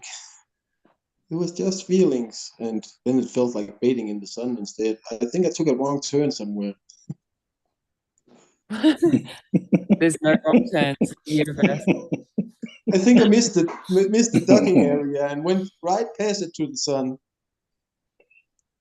It's all right. You must have needed the sun. Yeah, I skip things too. Yeah. And those visual meditations, yeah. Yeah. I just like to swim in the field. Go for a swim. See, and I can see that like right away. I can see you mermaiding, right? Yeah. In the midst of the sea, changing the colors that's what it is. any way you want them to be. Yeah. You know, appreciating everything that's in the flow, not attached to anything, but everything you're familiar with and you know. I see you. I see you. Air is not an issue. Breathing is divine. You have everything you need, just floating, floating. And it's all glad to see you and receive you, like just tentacles of various living existences. Even the things of the earth are like they're in the water, and things that are in the water are like they're of the earth. They're of infinite expression. They're not having, sometimes it's of water, sometimes it's of air, sometimes it's of extended universes that nobody's seen but you. And you just swim and glide and ride the vibration of what is. I see you there. I see you. I see you. I see you. And I see you seeing beyond where you are. Yeah, it's interesting that you used the mermaid because my energetic is primarily receptive, which is feminine. So it's no surprise to me that it's a mermaid.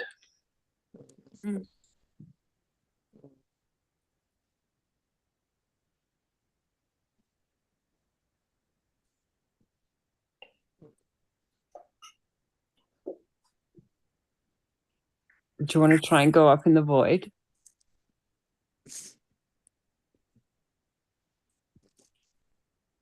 Yeah, if everybody wants to, sure. Let's do it.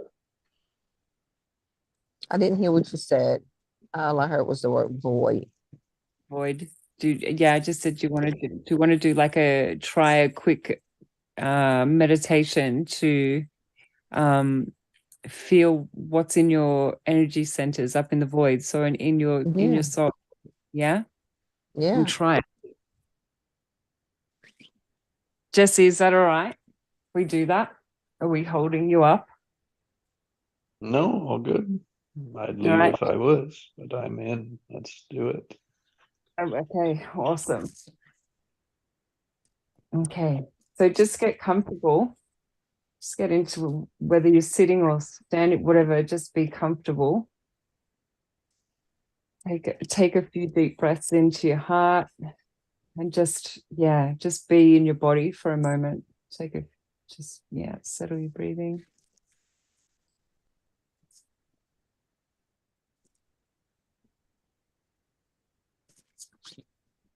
So when you're feeling ready, what we're going to do is we're going to imagine a holographic body just sort of coming out of our own body. Right, so it's just going to lift up out of our body and then just going to ascend up into space. So I'm just going to ask that we travel together and take you up here in a bubble, all protected, highest vibrational energies only. So just take that holographic body of yours, just keep floating all the way up into space until you find a space where it feels peaceful. And just float there. Let's take a moment to get there.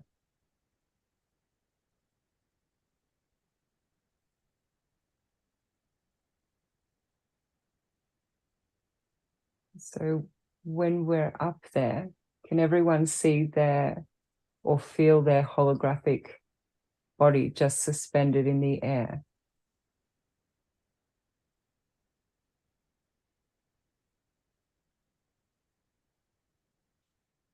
Yes. Yeah. Okay, so now if you imagine your physical body, bring your physical body into this image at the top of your head. So it's just going to stand there at the top of your head. So your hands are around the head, your holographic body.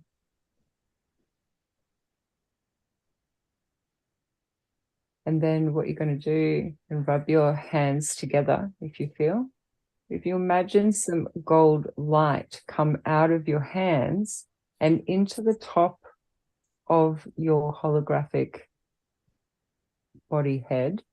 So just send golden light down into that holographic body. Let's watch it fill up.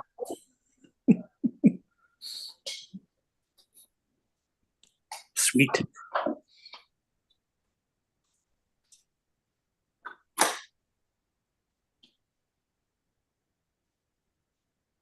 Now, if you just have a look and observe and see, can you see that holographic body lit up with gold? If you become the observer.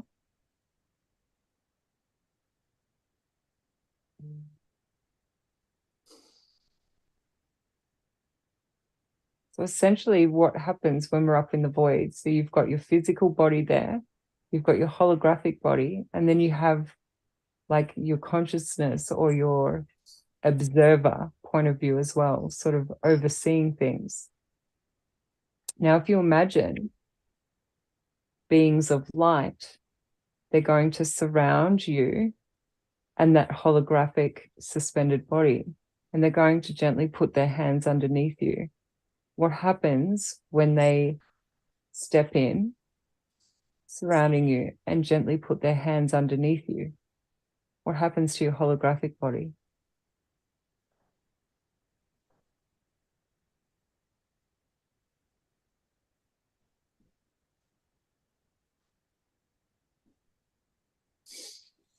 Mine disappears.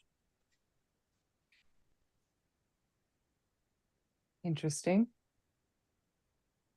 The word I got was dropped. Dropped? Mm-hmm. Yeah. Sindrel? Mine illuminated the energy of the palm of the hands underneath me. Nice. That's what happens to me as well. Felt it expanding.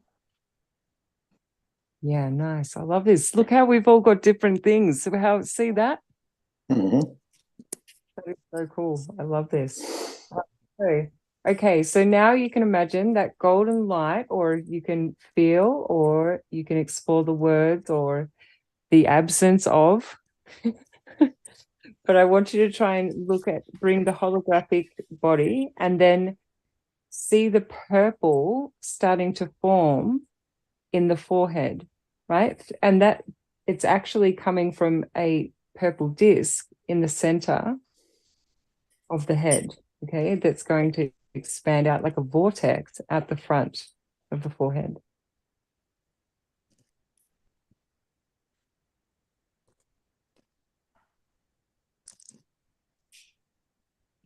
Did anyone's like burst, or did it just slowly go? Like, how did that purple, pay attention to how it's forming? What is it doing?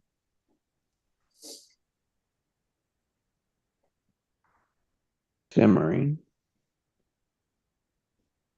What was that? Sorry. Simmering. So simmering. Amazing. Slowly growing. Yeah. Yeah.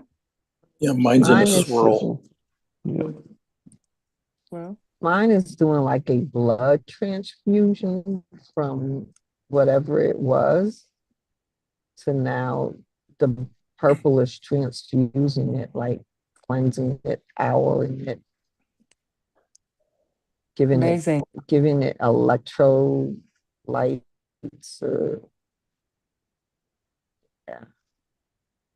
All right.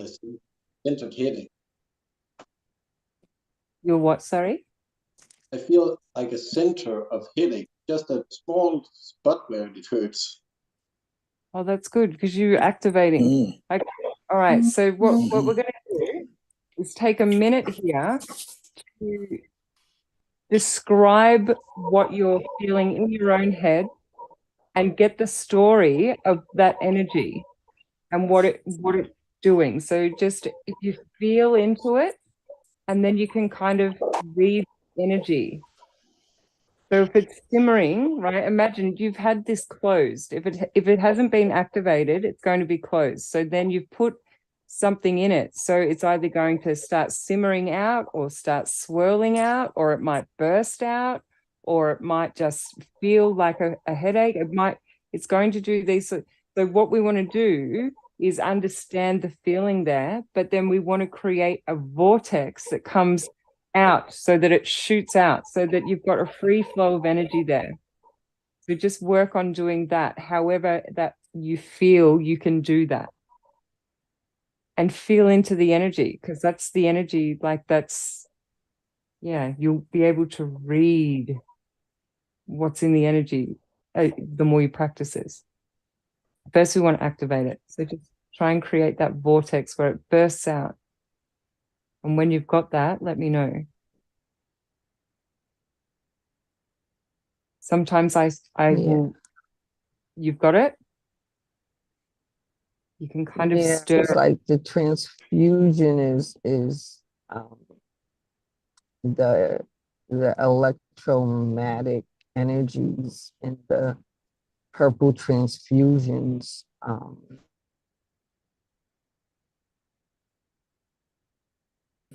It just is over. And when you said headache, I was like, I got a headache. And so I opened up like a cone shape, and the top of my head opened up, and it's the excess is shooting out, like, yeah, like all that I don't need. It's okay. So you're ready for the next step then.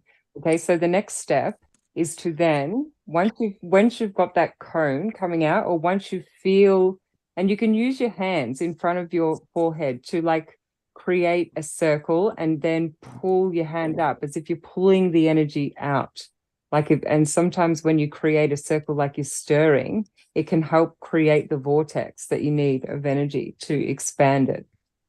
So that also works. But once you have that purple extension out of the vortex, you can actually take your hand and then start pushing down the energy back through that vortex, right? And see it come out the other side of the disc, out the back of the head, creating another vortex. And so then you can play with it and move your hand up and down, or just visualize it, whatever works, and pull the energy out of your forehead and then push it all the way so that it creates and goes out that back vortex. I'm playing a slinky in my brain. Yeah. So this is creating flow in your Have you third been eye. hanging out with Barbara Ann Brennan?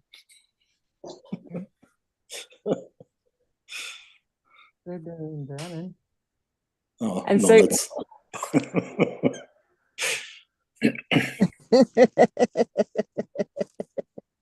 I don't know who that is.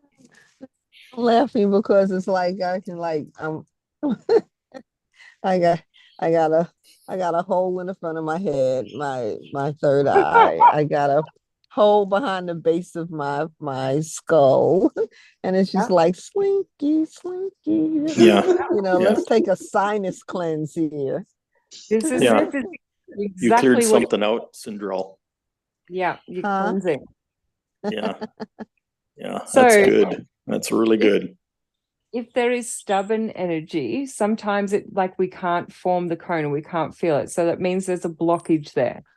Okay, so then we can come back to the crown where we've pushed that golden light. So we've opened up the crown, the golden light comes there. You can use that golden energy to push down and then see it coming out, push it in, like you'll see it flow into those two vortexes to help cleanse it. So the golden energy will assist in cleansing those vortexes. And so once you've done that, you actually have an activated third eye, and you've created unity between spirit realm and earth realm within that center.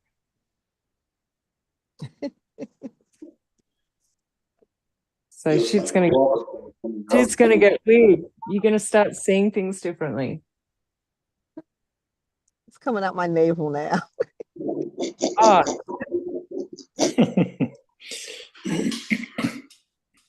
so you can do this whole practice, right? And do the same thing with each of your centers. So the next center would be blue, and that's your throat. So you do the same thing, press the golden light all the way down, keep going. You always come back up, push the light down, and then you'll see the blue start vortexing out the front. Take note of it if it's dark or light, or if it's not really moving, and feel through it so that you know if there's a distortion or a blockage or if you need to assist it. This is all about like getting to understand what's happening in your body and in your energy center. And if you can read your own energy, you can use the associations in those energy centers to understand and assist yourself in deeper ways, in another level of ways. Like you can start reading your energy. It simplifies things. So has anyone got dark blue or light blue? Light blue. Yeah, nice. Yeah. No idea. Yep. True blue, not dark, not light. It's just like perfect, a little darker than perfect sky blue. Yeah, Beautiful. that's throat. So do the same thing. Push that blue through to the other side then once you've got that.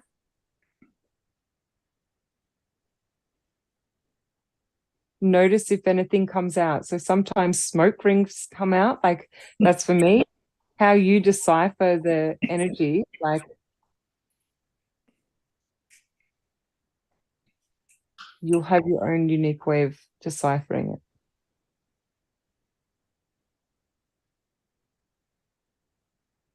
then once you feel you're done, press that golden light down, and you can just bring it all the way down and just make sure those centers or those vortexes are both clear. Take a moment to send the golden light through. And they should just be bursting with like blue on both sides. That's when you know you're ready to keep pushing that golden light all the way down into your heart center. Goes down into your arms as well, all the way A to your blockage fingertips. there. Mhm. In whereabouts? In the throat, the lower part of the throat. Okay. I don't want to rush. It's just it's like the golden light is like hovering there because it's not clear to go through yet. Yeah. Okay. So you It's can use, investigating what atmosphere. yeah, Mhm. beautiful. Yeah, so that's all right. That's you sound like you're working with it. So you do you can, yeah. If you get stuck, let us know, but you're working through it in your way. So that's perfect.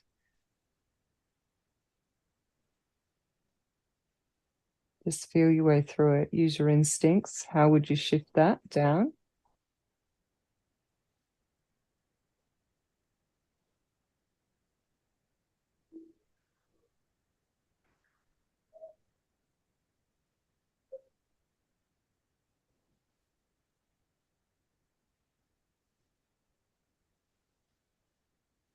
And I had to get out a shovel.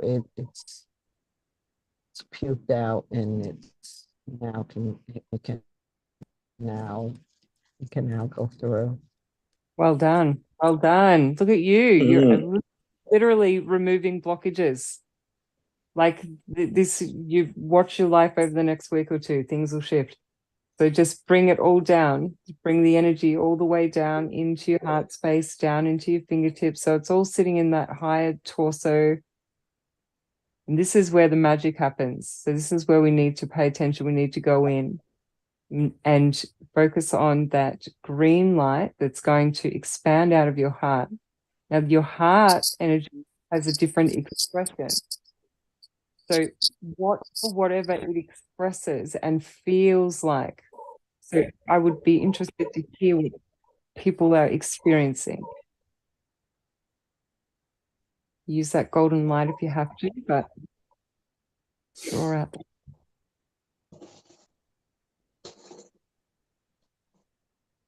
Think.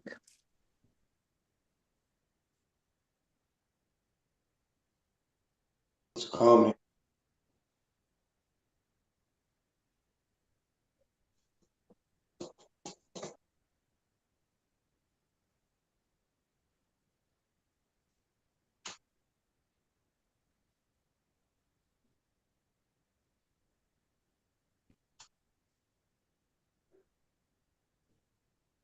I just wanted to say Her Majesty.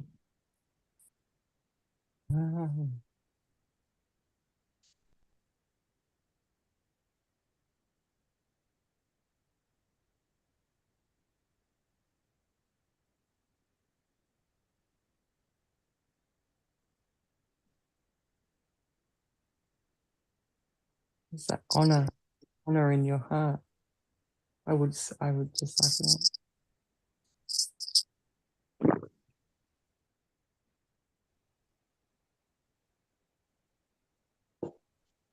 that. And welcome. I've been waiting for you. Oh,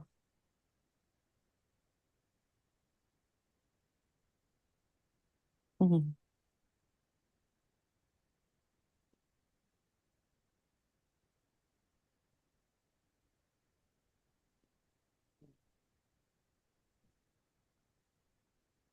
Mhm.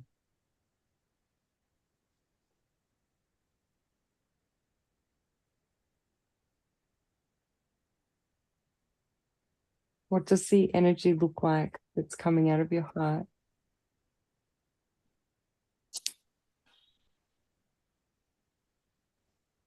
Rainbow ribbons.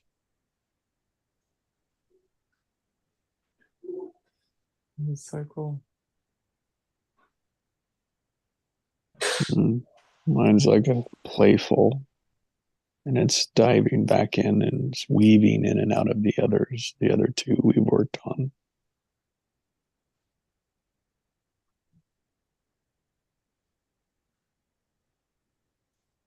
And so what does that, what are you reading from what you can see and what you can feel? Like what story is your energy telling you? Like what resides in your heart? Like what is it that you're seeing? Like what is the essence there? Playful. Yeah. Calm waves.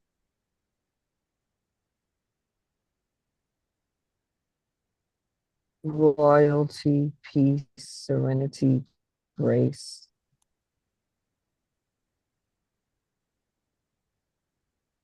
Make my eye water.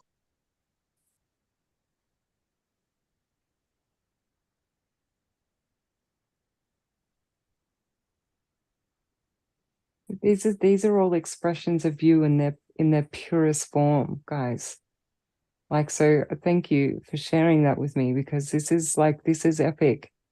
This is like your essence, the true essence of you that you're describing and sharing.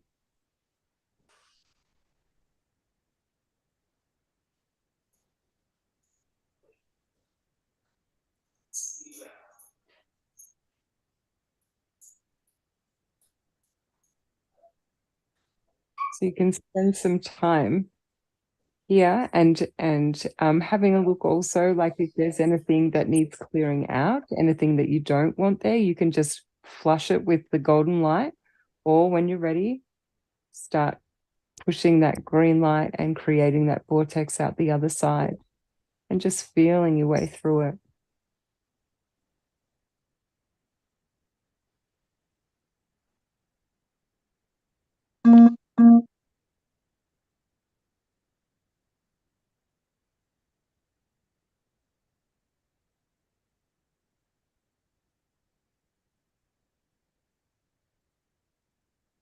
I always like to flush both vortexes with gold here, because generally we have stuff, we have energies that have sort of sat in that field for a while, and so I just like to give it a bit of a cleanse.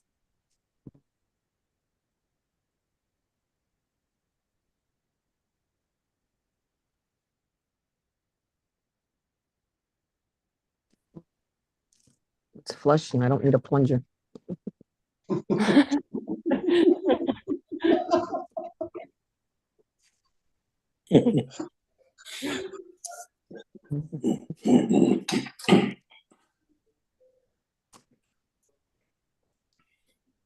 Whatever works, just bring it in, whatever works, seriously.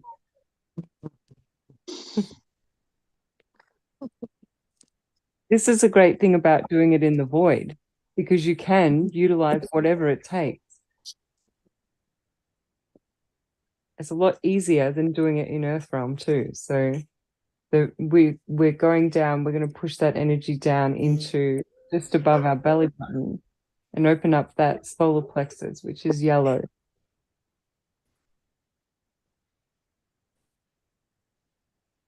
So I like to think of the discs that sort of run down our spine as like the central point where these vortexes sort of extend from.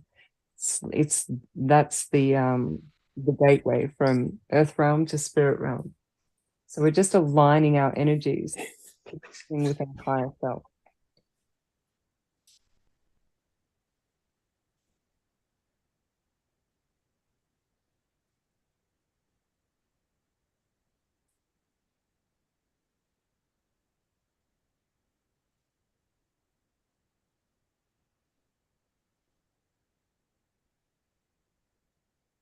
Utilize that golden light if you feel it's not flowing as much as you like. Just keep pushing it down the top of your crown. Allowing it to all the way through. So this is related to our self-worth, confidence, joy, a whole lot of this can sometimes be affected over time, this one here. So you can get it moving. Then our heart also, it allows us to love ourselves on a deeper level, connects in with our heart, removing any conditioning, programs, things being taught about ourselves or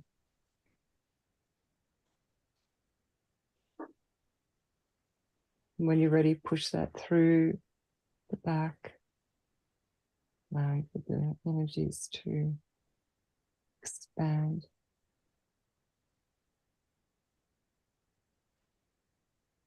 And so when you're ready, before we go on, if you use that observer point of view again, and you can look at your body, your holographic body, can you see the flood of light coming out the top of your body from those vortexes? So check, there's a gold light. Have you got a purple and a blue and a green and a yellow? Idea.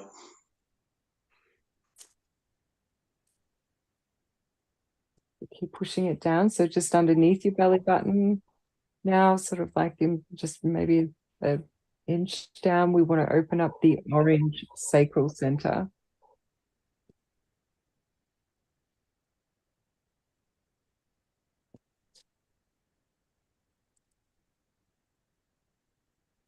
It's your creativity center.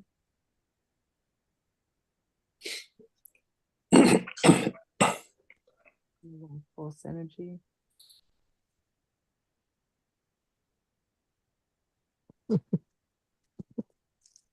What are you saying? I've got a little leprechaun dancing around, waiting for the party to start. Oh, that's it. All right, this is cool. So this is actually what happens. So, yep, these are the sorts of things that can pop out, like for real.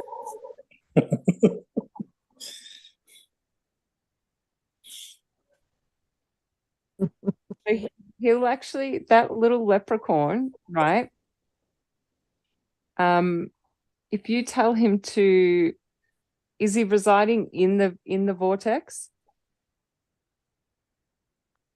He's residing right under my belly button in this like cave that's Yeah, so seems like, little to go in, but it's very expansive inside. And he's got like what you call dance poles, and he's jumping around from pole to pole, yep. dancing and swirling. And he's just happy. Well, you can keep him there if you want. So like, I Oh, usually here just comes little Cindy with a red coat. That's awesome. So that's it. This like that's a representation of your energy. What you're seeing is like a direct. That's you. Like that's part of your essence. That dancing, like little jokester, happy-go-lucky, all those sorts of things. It's showing you another element of yourself and what is in this for you to express. Sometimes things are in there that aren't happy feelings of or good. They're like, I've pulled out like the stuff. So it's, yeah, that's cool. So then again, through the back and then pushing that golden light down. Once you've done that, and we're going into the root chakra, which is red, right at the base of your spine.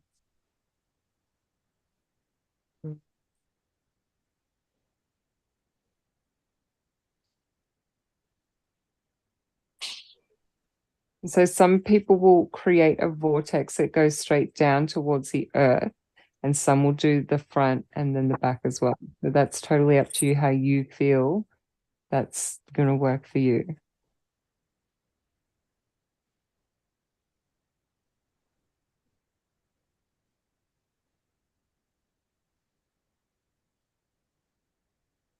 feels like everything moving way slower down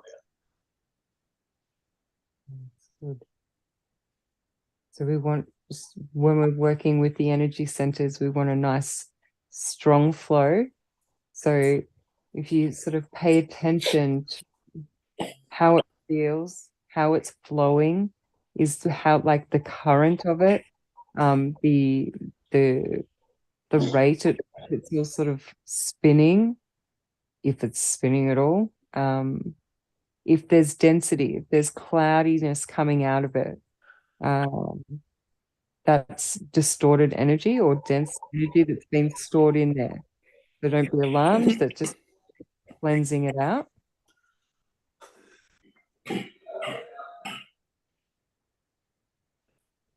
And then once you've done that root center, so the last part of this activation is actually coming back into your heart and then imagining a golden thread starting to expand down into those lower chakras, going straight through the yellow one, the orange one, the red one, and seeing a sort of like a portal open up below your feet and just send down that golden thread, just send it down. That's going to go and hook into an energy line in the earth at record speeds.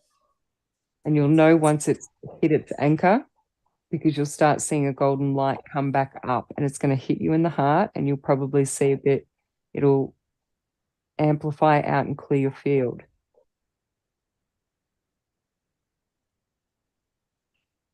It'll kind of pull tight a little bit.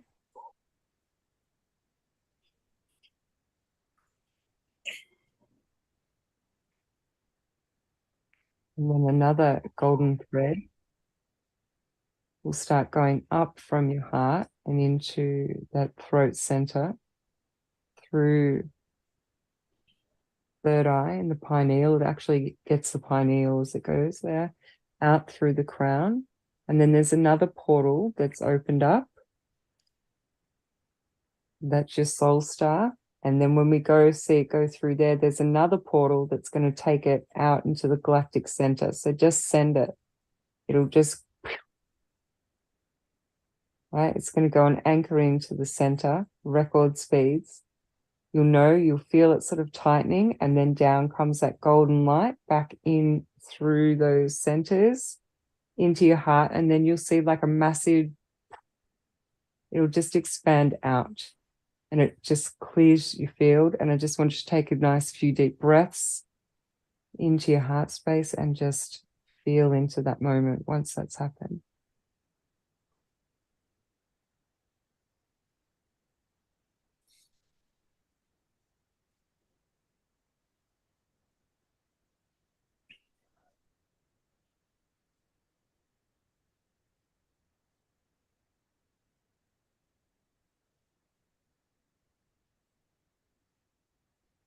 When you're ready, just have a look as the observer, looking at that holographic body or feeling into it, making sure you've got that golden light out the crown, purple on the forehead, blue on the throat, green heart, yellow solar plexus, sacral orange, root chakra red. Can you see them all expanding at the top?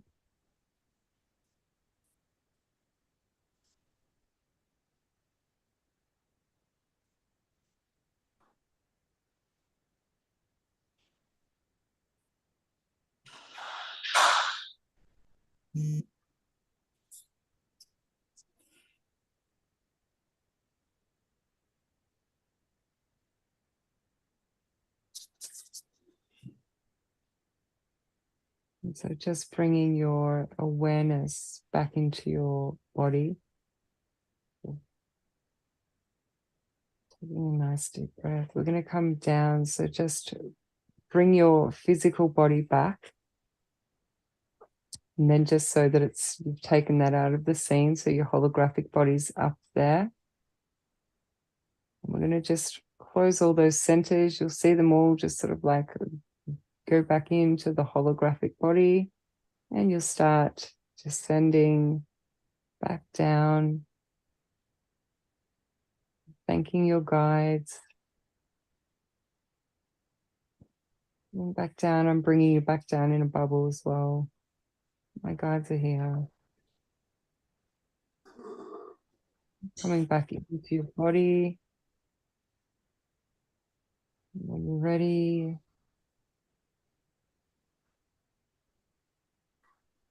let me know how you're feeling.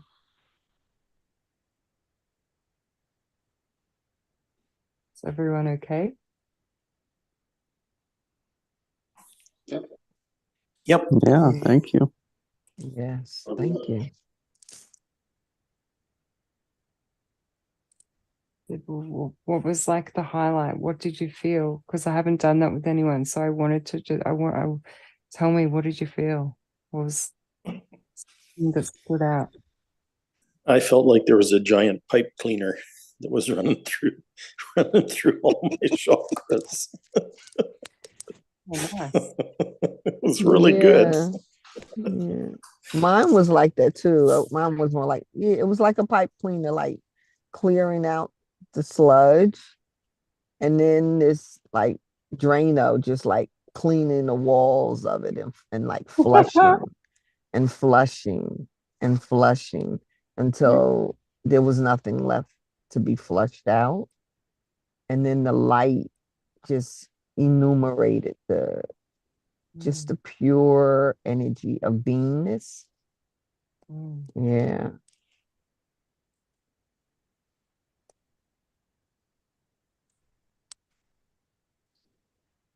It's nice to meet I'm sorry, Jessica.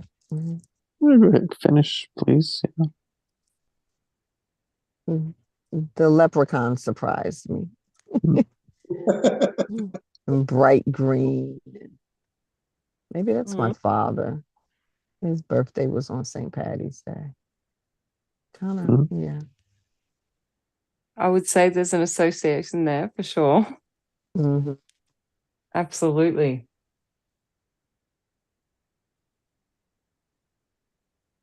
The overall sense is activation. Yeah, it's like haven't been there before, so that was a space to activate, to come back to continue to work there. Feels as if there's much more to do, much more in the way. But then it is a grounding. Yeah, it was a connection in, an opening, and so sense of activation. Thank you, Ebony. That's okay. That's all right. Yeah, you're 100% onto it. So that was like, so yeah, that very intro. Like it was a very intro thing. So that was, we can go deeper. But the more you've got the gist of it, you can go in there now. And explore yourself more and literally ask. So the next part of the process, we can do it another time, is we do this process, but then we ask for the messages from your higher self or your guidance in the higher realms to come through, and you will hear different messages in each of these different channels because each of the guidance holds a different resonance. And so therefore you draw through messages, and literally this is how you can start activating your gifts and understand the telepathic nature or that universal language, and how you can speak to people that have passed, and also your divine guidance, angels, galactic family, whatever it is, they all come through the different portals or the chakras, the energy centers. And so now you have this connection where you've opened up and activated this stream of energy from spirit realm to earth realm. So the more you practice clearing out your system like this and connecting those two realms, the clearer it becomes, and the more you get the feedback, the more you can understand how you can hear the energy. Some people hear it, see it, feel it, smell it. Everyone's different. So it's like, it's awesome. And there's a little bit of a practice as well for when you go up on your own. You just want to make sure that you are going up like in a bubble of light, and just asking for your highest, your guides, or I always say my spirit guides from the highest realms, and only I only want to work with people from my highest timeline. But there's a little bit of a process just so that you don't become vulnerable whilst you're learning how to access this. Just keep yourself, it's like putting on a jacket in the cold and going with people that you know. Like, so you want to connect in with the people that you know, and not just like any kind of guide. Highest guidance, highest timeline guidance. I'm trying to think of anything else. But yeah, practice and it just becomes more clearer. It's like it's an epic experience. Once you start going up there, I don't know, it's cool. So yeah, that's awesome. How did you go with your non-visualization? I got the heat back in my fingers now. Now my toes are cold. Ever since you talked about that vortex beneath the feet, everything sort of drained down there. So my feet are very cold now, but my hands are nice and toasty. I was freezing around my hands before it.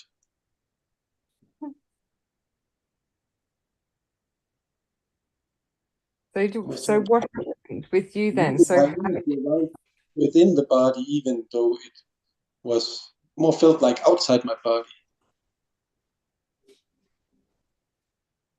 Well, everything feels like it's outside. Like I'm wearing a suit over the body. Yeah.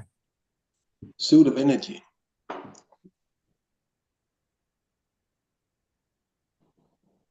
But the color's a little hard to see because I don't sense them that well. The gold is easy to sense because it has a different density.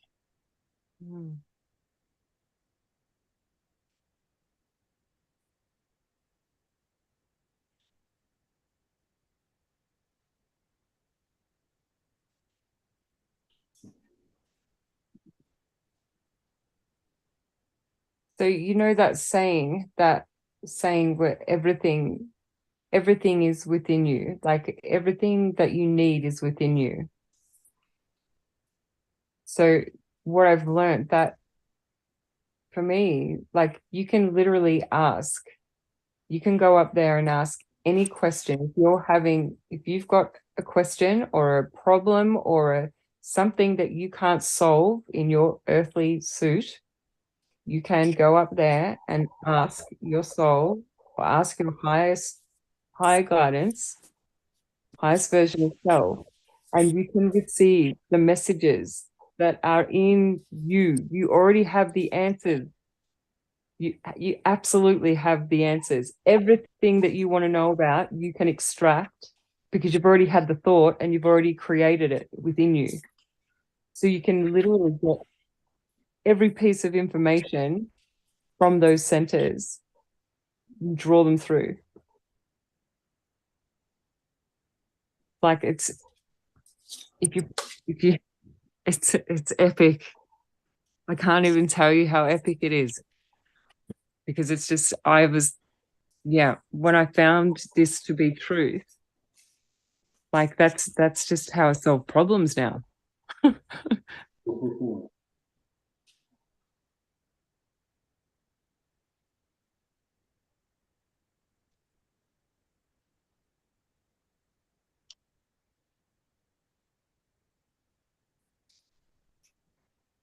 And it starts a remembering process of your soul and your soul truths. And so what you've activated is not just your essence of your soul, but the DNA. You've activated like the strands in your DNA. And so like anything, the more you practice it, the stronger and the more the higher vibration, because you're mindfully tapping into it and clearing out any density that you collect on an everyday basis, just being human, from environment, foods, people.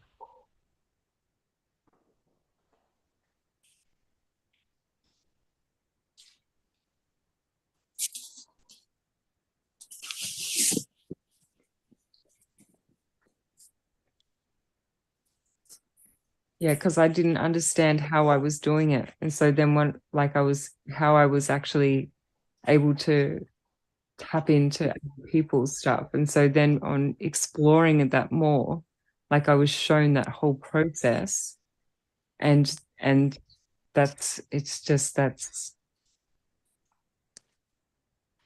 yeah, I would love it if anyone practices it and whatever they find, like share it, because I want to hear what their experiences are like and how they decipher it, and what gifts start unlocking. And then like even in the next week or two, because you would have shifted some energy.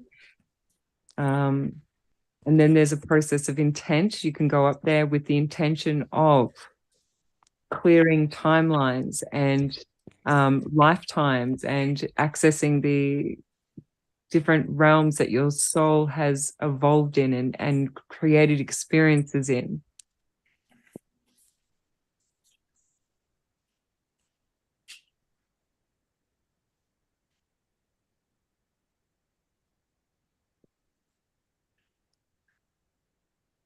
It's kind of like a game. You've just leveled up, got a whole new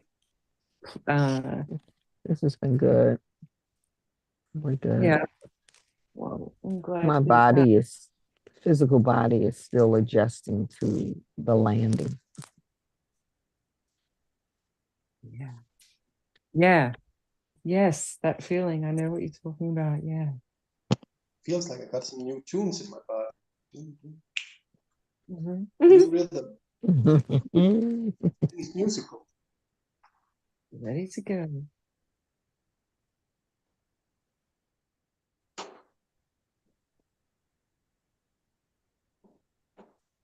Craig, are you back? Yeah, I'm here.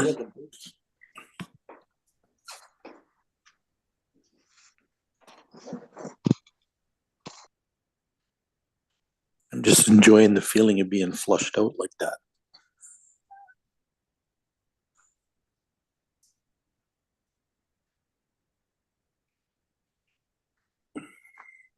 So I think as well, like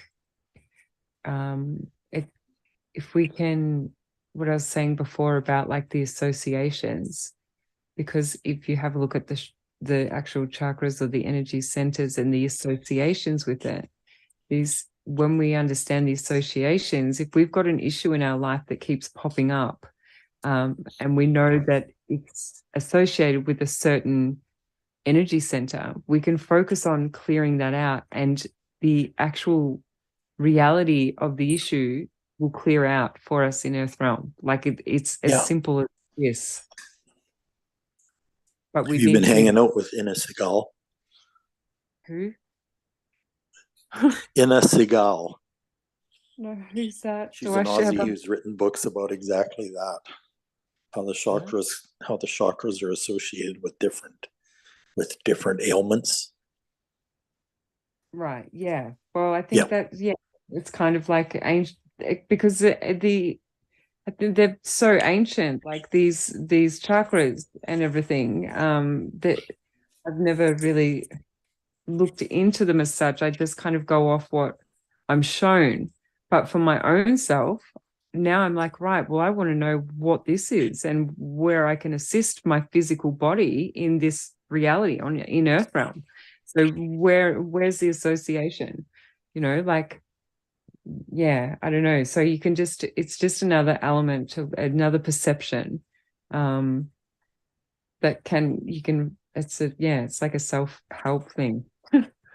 Yeah. It's like really cool. And it simplifies things because you're kind of looking in instead of out for solutions. It forces you to go in, like, and understand what that is. What is that energy center in me? And what is it associated to that's creating my reality the way it is? I want to change it. I want to optimize it.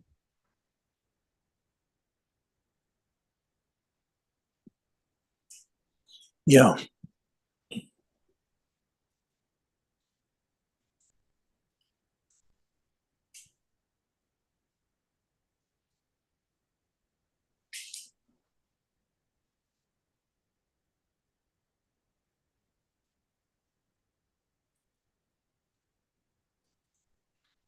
So thank you for letting me share that. And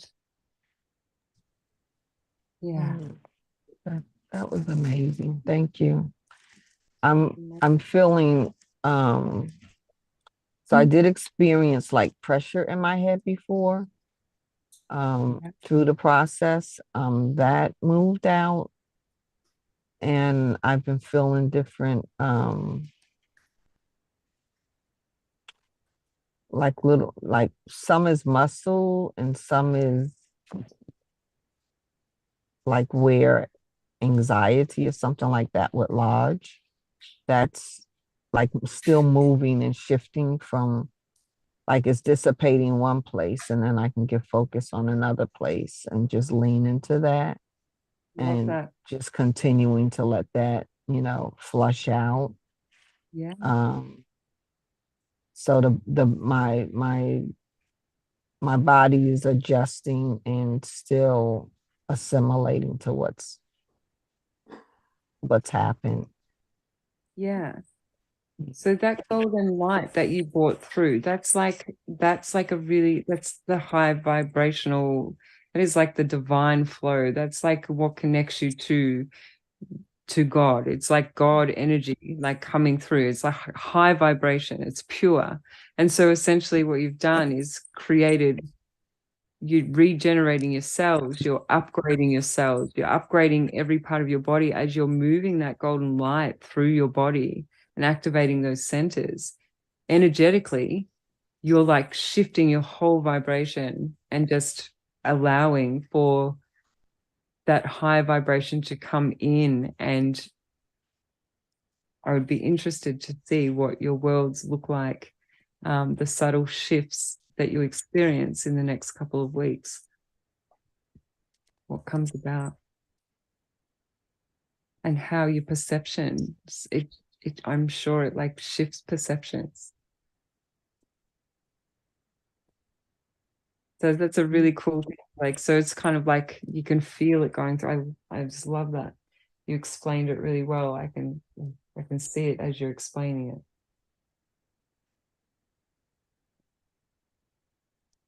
When you feel pain, a lot of times when we feel pain, we contract like the defense and we actually end up holding it in. But leaning into the discomfort and breathing through it, it allows it to be released. And so that's what I'm cooperating with the release. Yeah, you're assisting your physical body and with the energy. That's like, what a great tip.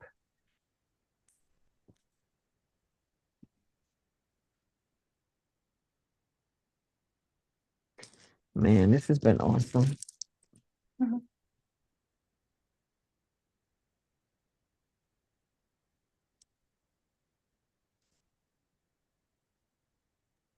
Well, thank you, Ebony. You'll have to come back and check in on us. Yeah, I was thinking just exactly that.